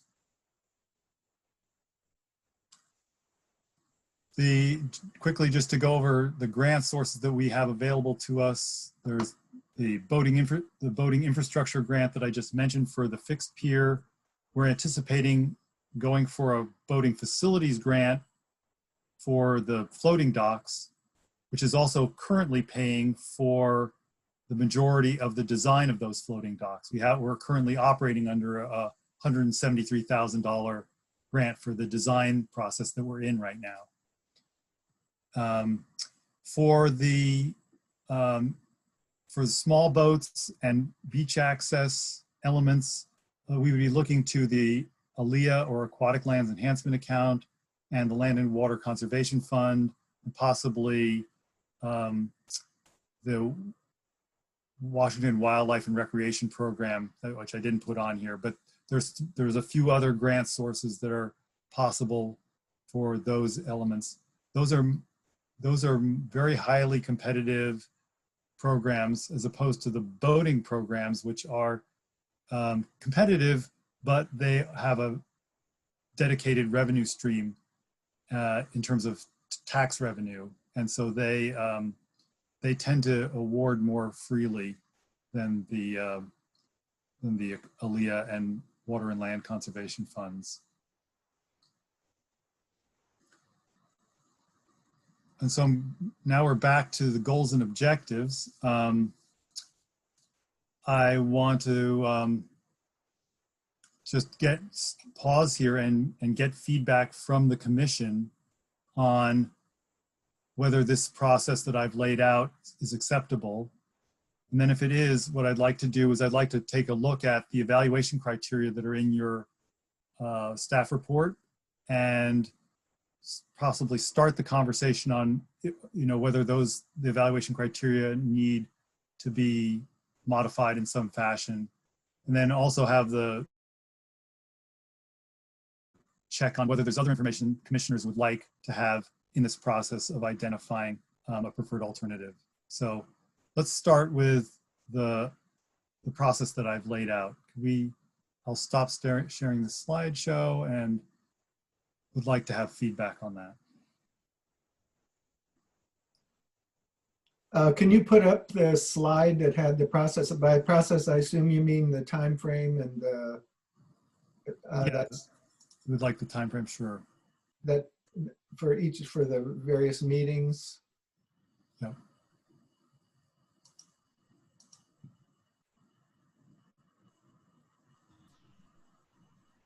There we go.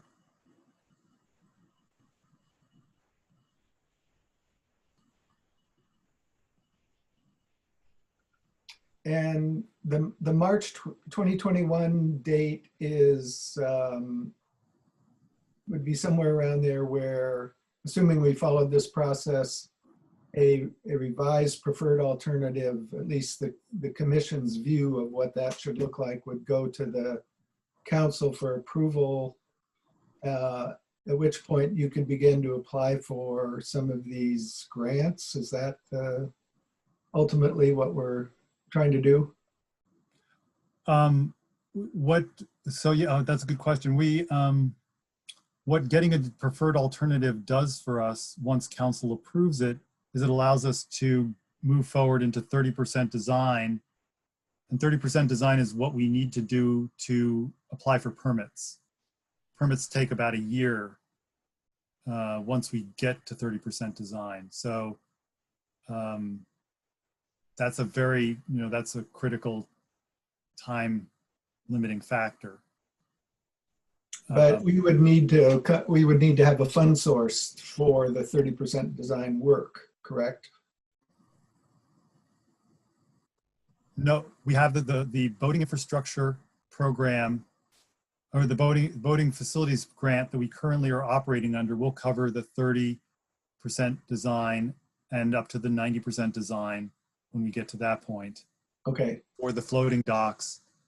The boating infrastructure grant will cover design if we get that grant for the North Pier. And then we will not be able to fully design the shoreline access components until we get that grant, which would be applying in 2022. Okay. Those funding programs are only every other year, and 2022 will be the next opportunity to apply. Okay, I see. Okay, let's see. We have a number of questions, so we'll start with Lynn Gualtieri. Hi, thanks, Paul. So you mentioned that the public comment time that we already had was just sort of casual, not really statistically significant or meant to be statistically significant. So is there going to be an official survey sent out or public comment, or is that not appropriate for this type of project? No, that's not typical for this kind of project. This is a fairly standard way of soliciting input. You're getting the range of input, and then it's either up to public bodies such as the commission or department staff to sort through the comment and decide how to best use it.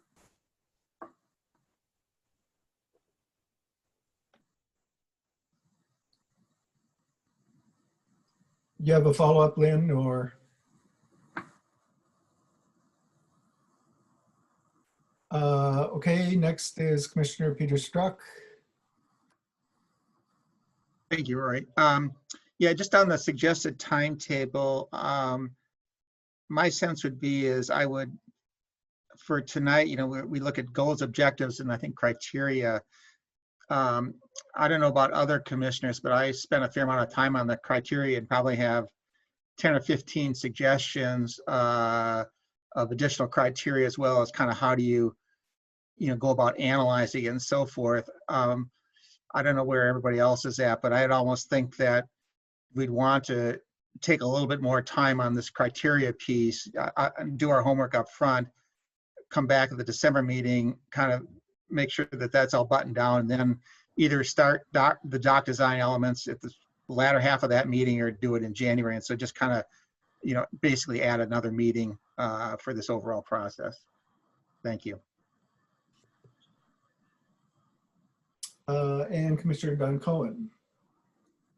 Well, I want to follow up on Commissioner Gualtieri's comment, and with all respect to Paul about how public bodies make decisions, I guess I have to admit that we did this survey, was in the middle of the pandemic.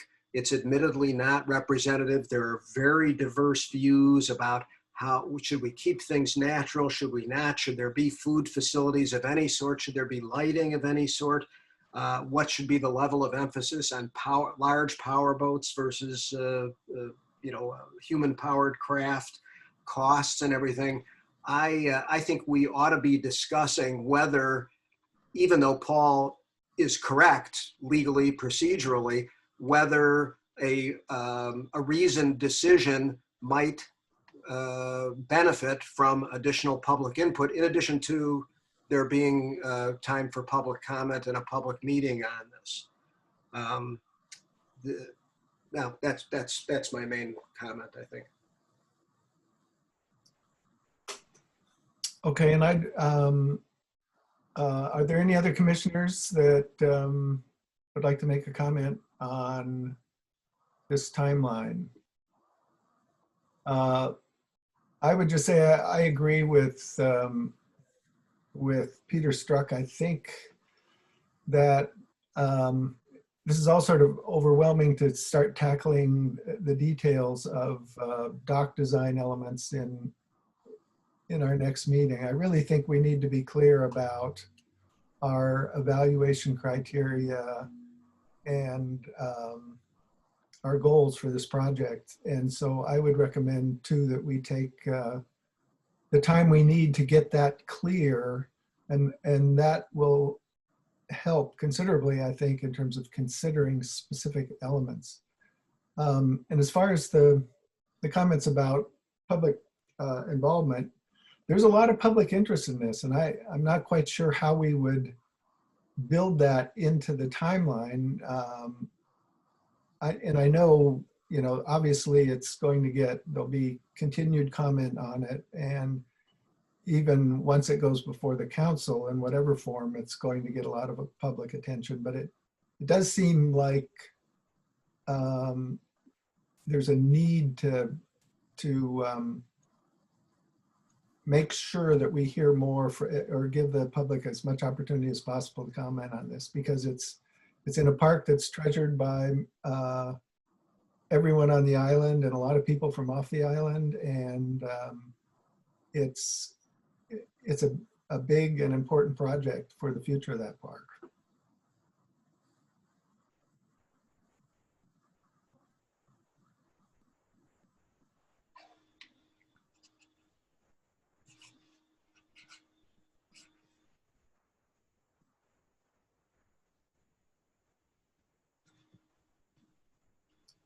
I'm wondering if I should respond to the chair's comment. I will say that just as we had public appearances tonight, and as we have the timeline that's clearly articulated for the process moving forward, we can use the commission as a public input mechanism for this project. I currently have developed a 51 contact list, 51 contacts for this project from the design charrette and the open house and other public contact we've had. And though that email list is being notified every time there is any action or activity on this project. So they were notified of the design commission meeting tonight. They will be notified of the results of the design commission meeting, and they'll be notified of the next design commission meeting, and so forth. And I'm happy to try to expand that kind of outreach, as much as possible.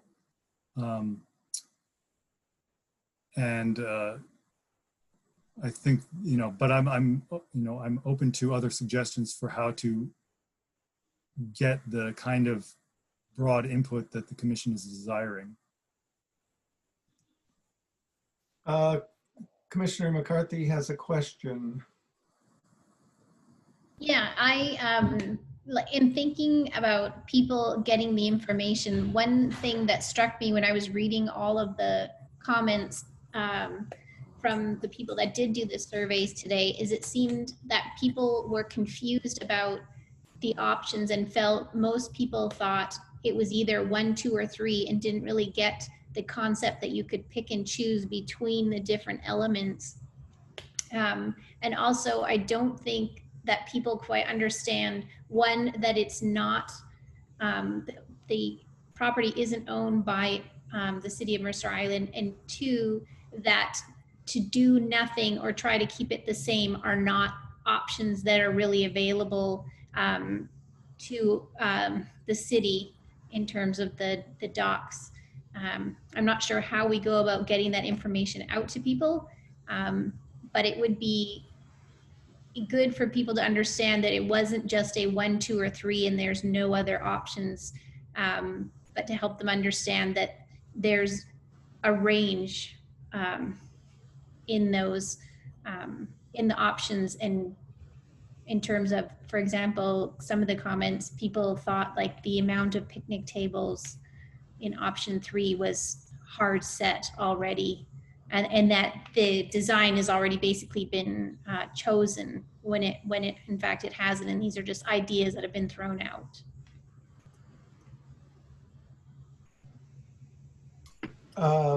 Thanks, Jody. Peter Struck has another question. Thank you again.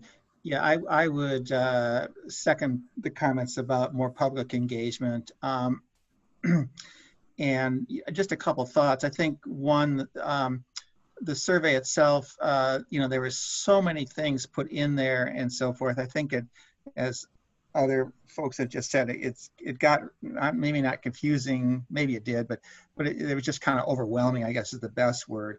And I look at what Paul put together in the staff memo there, that kind of, it wasn't a table form, but just kind of the spectrum of keep it this way or remove it, renovate it, passive, active, large boat, small boat. If you kind of break things down into, more bite-sized chunks, I think you'll get a better response rate as to what people really think.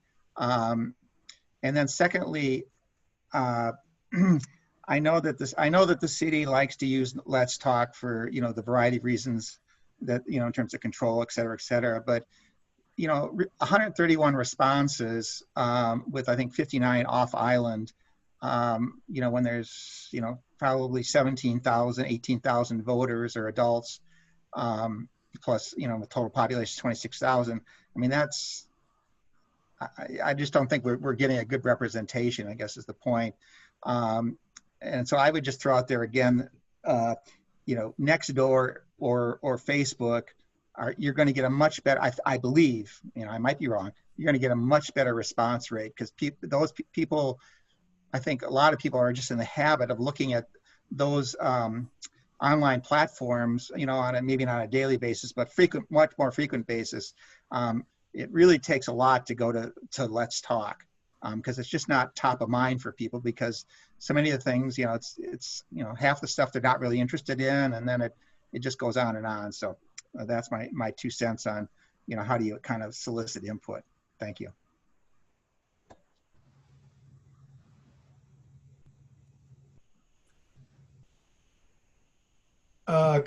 Commissioner Cohen has a question.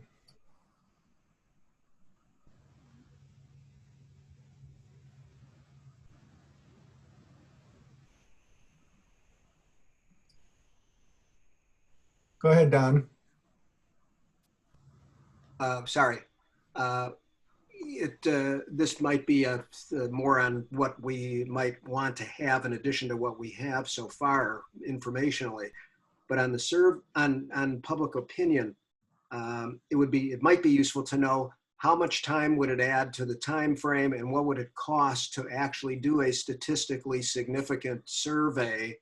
I don't know whether it would be just Mercer Island or whatever, but I am concerned, as several of us are, and I know Paul and the rest of the people are too, about about not having captured a good sample, not because of any lack of effort, but just for all the reasons, including the pandemic and the vehicle and so forth. So I don't know what it would cost and what it would do to the time frame.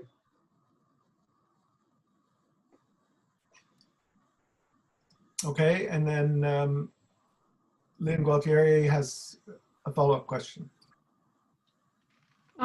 I guess I'm just reinforcing what others have said, and actually what Peter said way at the beginning, like 2 hours ago at this meeting, that I think people have, after this summer, people have possibly a different view of the parks on Mercer Island, and maybe people who had never been to parks before all of a sudden had their first park experience after this summer. And I think the best way to, well, first, I guess we decide, do we actually want public input, or why are you asking for public input if we're not really going to use it?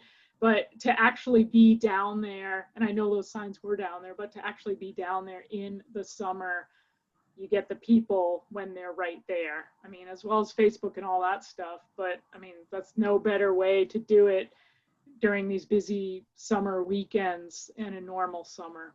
That's all I had to say.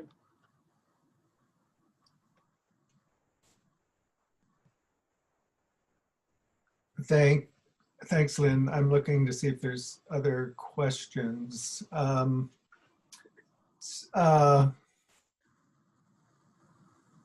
So how do we move this forward then? I mean, Paul was looking for some specific feedback from us relative to goals, objectives, and evaluation criteria. Peter mentioned that he had done a lot of looking at the evaluation criteria and had others to suggest. Paul, what would, are we ready to tackle that issue tonight, or should we take some more time to review the evaluation criteria and then provide feedback to Paul so we can have a more robust discussion of that in December? I'm throwing that out as a question, try to keep a process moving forward. And then how do we incorporate or how do we address the concern for more public involvement? Yeah. So what I hear, so what I have not heard anybody say, you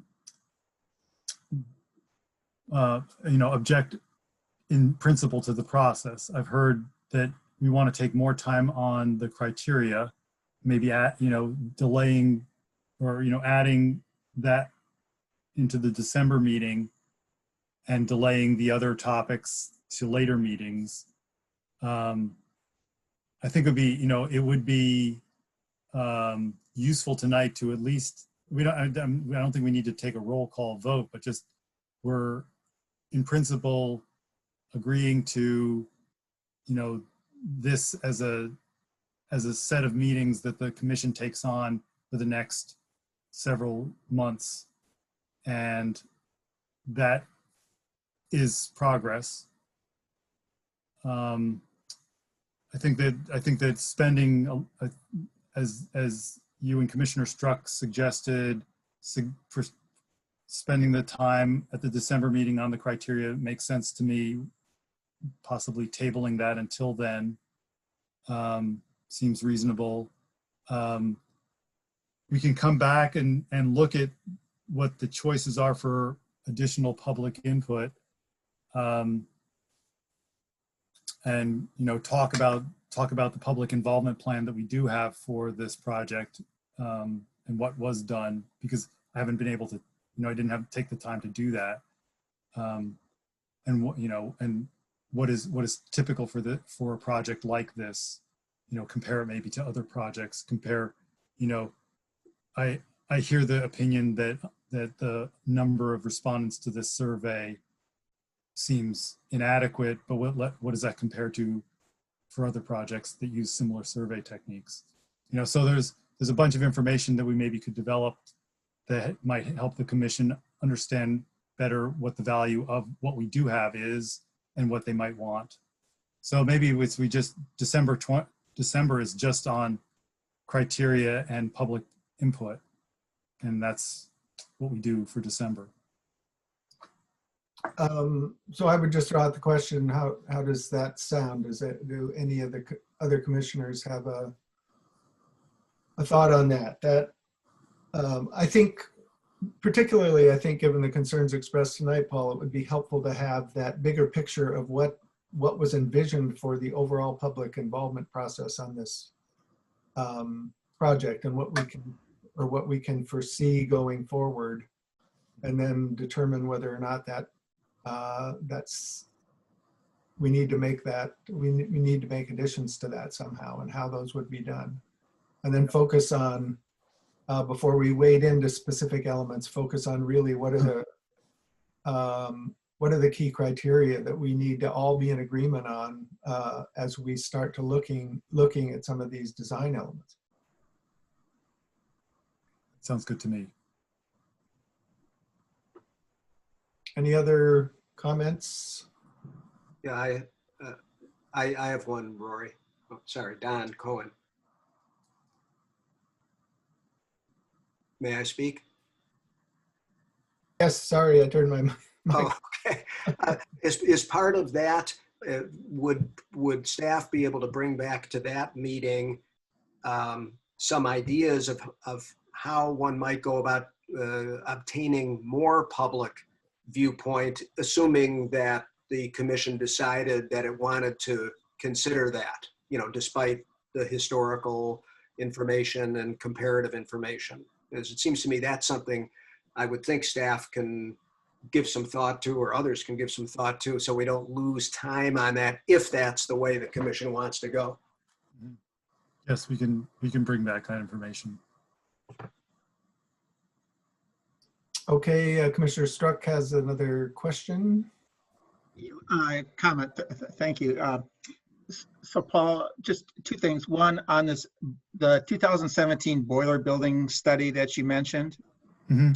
Could you circulate that, or maybe put it on Let's Talk or whatever? And the reason I ask that is, you know, even though I understand that's not part of this project, I mean, it's right there in that area. So as I think about intensity of use of that area and so forth, I'd like to have, you know, as much information as possible as what is kind of anticipated for that boiler building.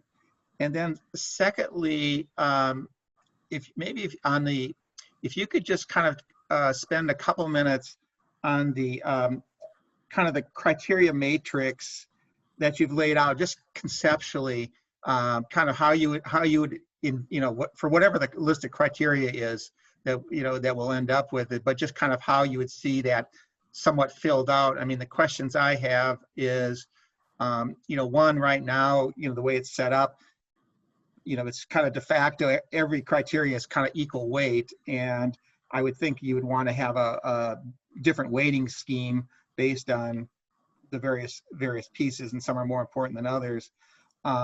but then looking at kind of the alternatives, and right now you kind of have them blocked in with, I guess, with different colors and so forth. But how would you kind of envision it being filled out, if you will, by the commission?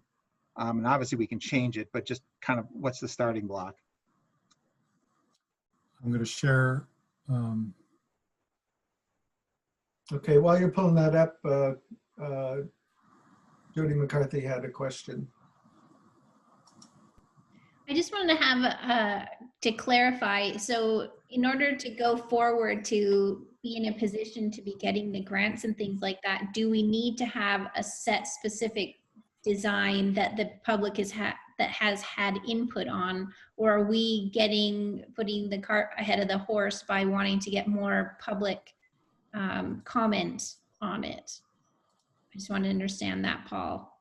So for what you need right now to have the design have enough information on it to be able to go for the grants that you want in the time frame that you want, do we need to have more public information now to get down to the nitty gritty, or do you just need our okay to say, yes, we want to go forward with having the docks be redesigned?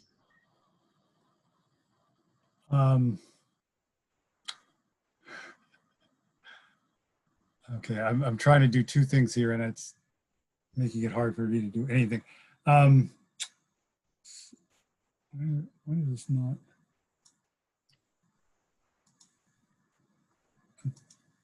Okay, so I'm gonna answer your question, Jody.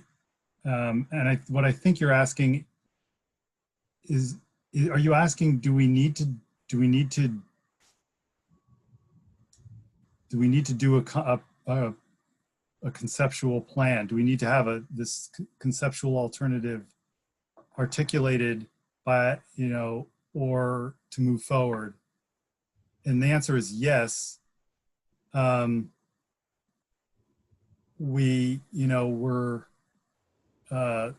This is where we set kind of the size of the project, the extent of it. This really sets a large part of how much the project is going to cost ultimately. I think this is like a really important step. I don't think we can just say move forward without having a conceptual design. I just wanted to clarify that to make sure that we weren't getting ahead of ourselves in terms of how we were going forward with it. Yeah, no, I mean, this is the tough part, because you're making decisions that will get fleshed out. You're making decisions without knowing what the whole picture looks like. We're not going to decide, what finishes are on the, building, or, the kiosk, or, what you're not making all the decisions. You're making very schematic decisions, and it can be hard for people to do that. But we can't make the decisions on what colors and finishes and configurations we're going to have until we know the bones of the project. And for permitting, especially permitting, the design process is almost iterative, because in permitting we tell them what we want, and then and then the agencies come back and say, well, you really can't do it that way. You have to do it. You have to take into account this habitat issue or this impact you're having, and so you end up redesigning after 30% to meet the permit requirements. So you still end up with something different than your original concept, to some degree anyway. But Paul, just to clarify and reinforce what other commissioners have said, and make sure that I understood you correctly, we, in response to Jody's question too, we have the money in hand to do the 30% design that is necessary to compete for the other grants. Yes. And this is a critical, coming up with a conceptual design is a first step, a necessary first step toward being able to prepare that 30% planning document in order to be able to move the project forward. So it is, yeah, it's more or less something we need to do, and we need to do well.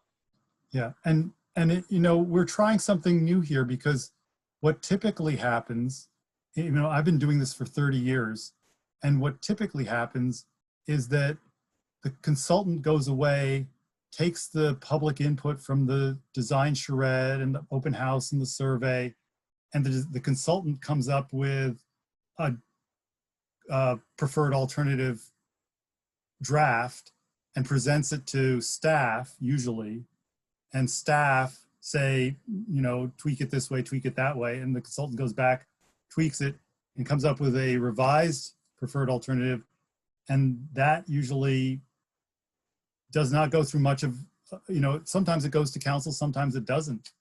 Sometimes it's just at the director level that decision is made. We're trying to be more open and process oriented here, because we know how big a deal this is.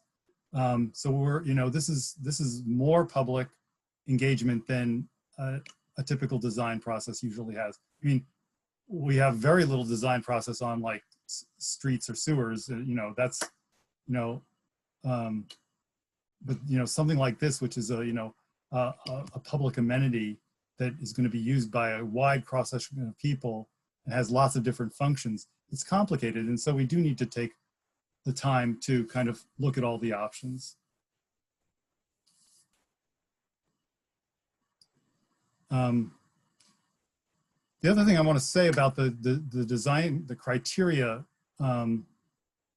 is that the criteria are not just for the commission. The design criteria are a product that shows, that demonstrates that there was a process of deliberation and some kind of analysis that was done to come up with what the preferred alternative is. And that's really important for grant funding. And it's also a requirement that DNR has. DNR actually has to see a alternatives analysis in order to be able to approve our work. So we're doing something that's not just for us.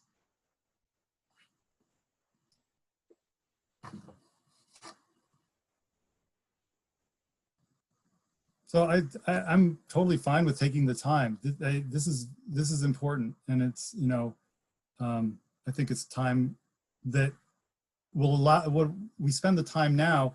Once we have the conceptual plan, we can really move forward, and the idea after that is to check back and give the Parks and Rec Commission updates. But once the concept is really, you know, set, we really tell you like how that's going, and, you know, probably bring, you know, particular issues that need a decision to you for consideration. But it won't be as involved, you know, once we get that concept in place. Okay, Peter, did you want to see or have Paul explain more the criteria charts? I'm looking at my watch and thinking we want to try to avoid another extension of the meeting if we can. I'm sure everybody's getting tired. Yeah, I'll leave it up to you. I think for me, it would just, and I can, I guess, talk offline. It would be helpful to kind of understand, you know, how this exactly is going to be used. What does the final product kind of, you know, conceptually look like? You know, I think that just better informs, at least for me, you know, how do I kind of comment on it? I mean, the product that is in your staff report is what our consultant developed, based on, you know, based on some of the concerns that were raised during the design charrette and the open house. I mean, that product is kind of the product that we were looking for, at least. I mean, it's an example. It's not the product, obviously, because we're looking for your input. I don't think it needs to get finer grained or more elaborate than what it is, but this is where, if you think you need a more a more in-depth analysis, we can go there. We're using 3 colors. Green is like the best, and yellow is kind of this, middle ground, and red is kind of the least or the worst. We have criteria based on, the input that we've gotten.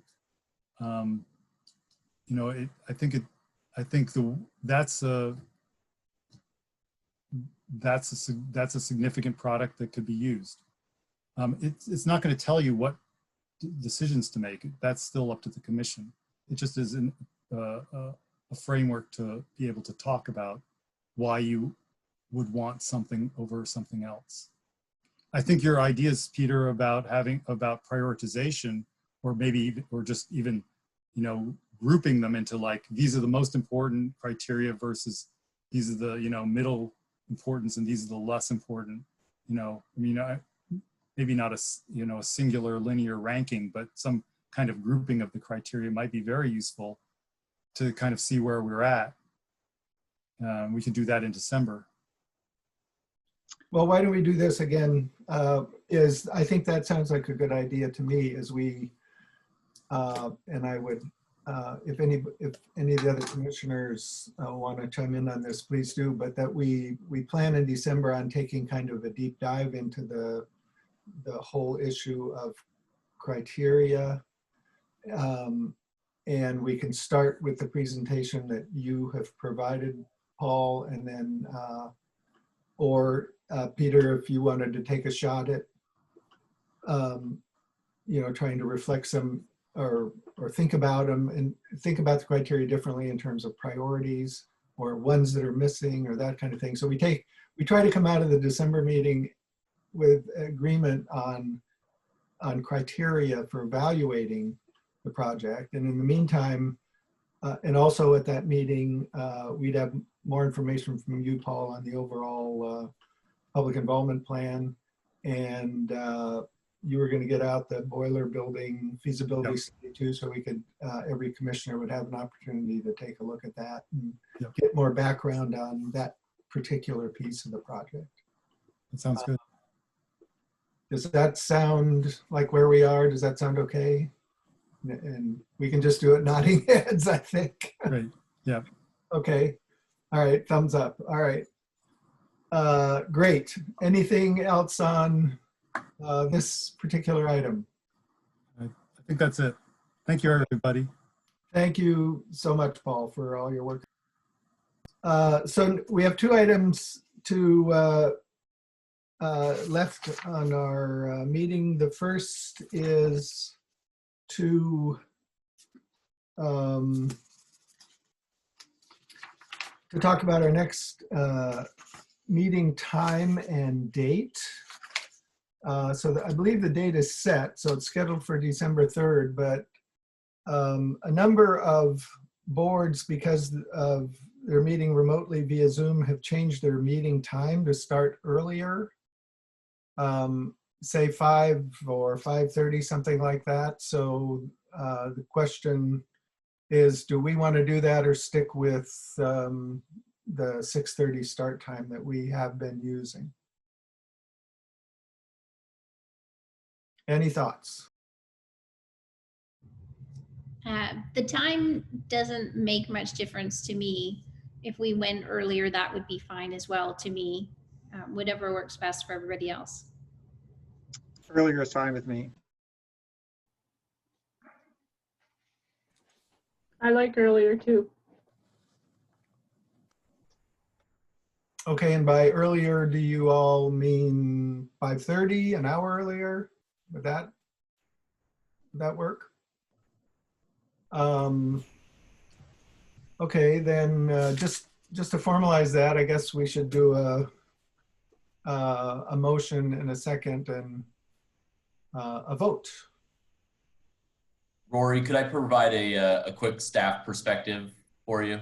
Sure. Ryan Daly, Operations Section Chief. The evening meetings, as you all know, well, it's almost 9:30 now. They do run rather late. We're not looking to do that ongoing, obviously. But from a staff perspective, since all of you are at home and we're coming in, moving the meetings earlier is a significant benefit. After these meetings conclude via Zoom, we still remain for about an hour afterwards while the video records and whatnot. So it is rather staff intensive. So I appreciate the commission sentiments and appreciate any earlier meeting that we could possibly have. So thank you. Okay, would anyone like to present a motion? Sure. I move that our December 3rd, 2020 meeting have a start time of 5:30 p.m. Is there a second? I'll second. Okay. Tammy, if you're still with us, you want to do the roll call? There we go. I couldn't get unmuted. Can I just confirm that that was Commissioner Struck made the motion and that Commissioner McCarthy seconded it? Okay, Yes. Thank you. Okay, Chair Westberg? Yes. Vice Chair McCarthy? Yes. Commissioner Cohen? Yes. Commissioner Gualtieri? Yes. And Commissioner Struck? Yes. Motion passes. Thank you all. So the last item for the evening is our bylaws require us to hold an annual election for a chair and a vice chair. We were unable to do that in May. So we have to do that now, apparently. So I'll give a little bit of background and then we'll go through this process. So we elect a chair and a vice chair. The term is 1 year, and the chair and each officer can serve an additional year for a maximum of 2 consecutive terms. Normally, the terms take effect the first meeting in June. And so the chair and vice chair that we elect tonight will serve until June, and then we'll have, or until the May meeting, and then we'll have another election. Let's see, typically the process we follow is we take nominations for from the floor for both positions. Nomination does not require a second.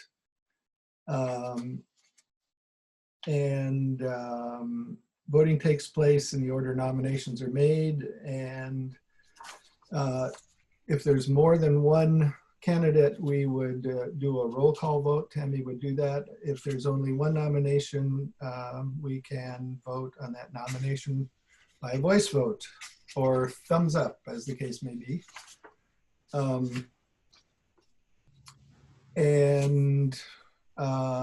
That same process is followed for the vice chair. So I'll just reiterate what the duties are for each position. The duties of the chair are to facilitate commission meetings in a fair, efficient, productive, and informative manner, act as a primary commission representative to the city council, serve as the primary line of communication to city staff, and work with city staff to schedule meetings and develop meeting agendas. Appoint committee chairs in the event that we create any subcommittees. And then the role of the vice chair is to attend meetings with staff and chair and help plan the agendas for the monthly meetings and fulfill the duties of the chair in the chair's absence. So I will open the floor for nominations for chair. I'd like to nominate Rory Westberg as for the chair. This is Jody McCarthy talking. Are there other nominations? Any other nominations?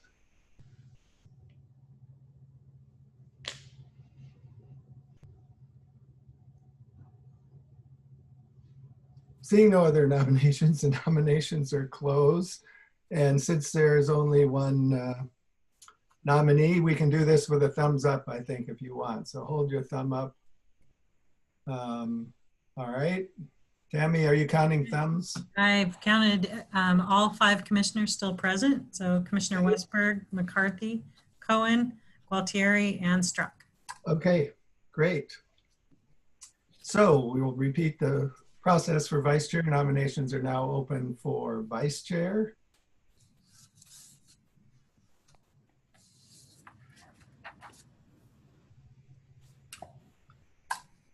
Who's left? Well, I would nominate Jody for vice chair. Are there any other nominations? Seeing none, nominations are closed. All in favor, raise your thumbs up. Okay, again, it's Chair Westberg, McCarthy, Commissioner Cohen, and Commissioner Gualtieri, and Commissioner Struck. Okay, great. So just for the record, Commissioner Westberg was nominated, and it was unanimous for the chair. And Commissioner McCarthy was nominated for vice chair, and it was unanimous. Okay, terrific. So I think we have reached the end of this meeting. Thank you so much, everybody, for hanging in there. It's great to see everyone. I hope you have a wonderful evening, and please stay safe. So with that, I'll call this meeting adjourned. Commissioners, if I could just request that you leave your video on until the recording is ended.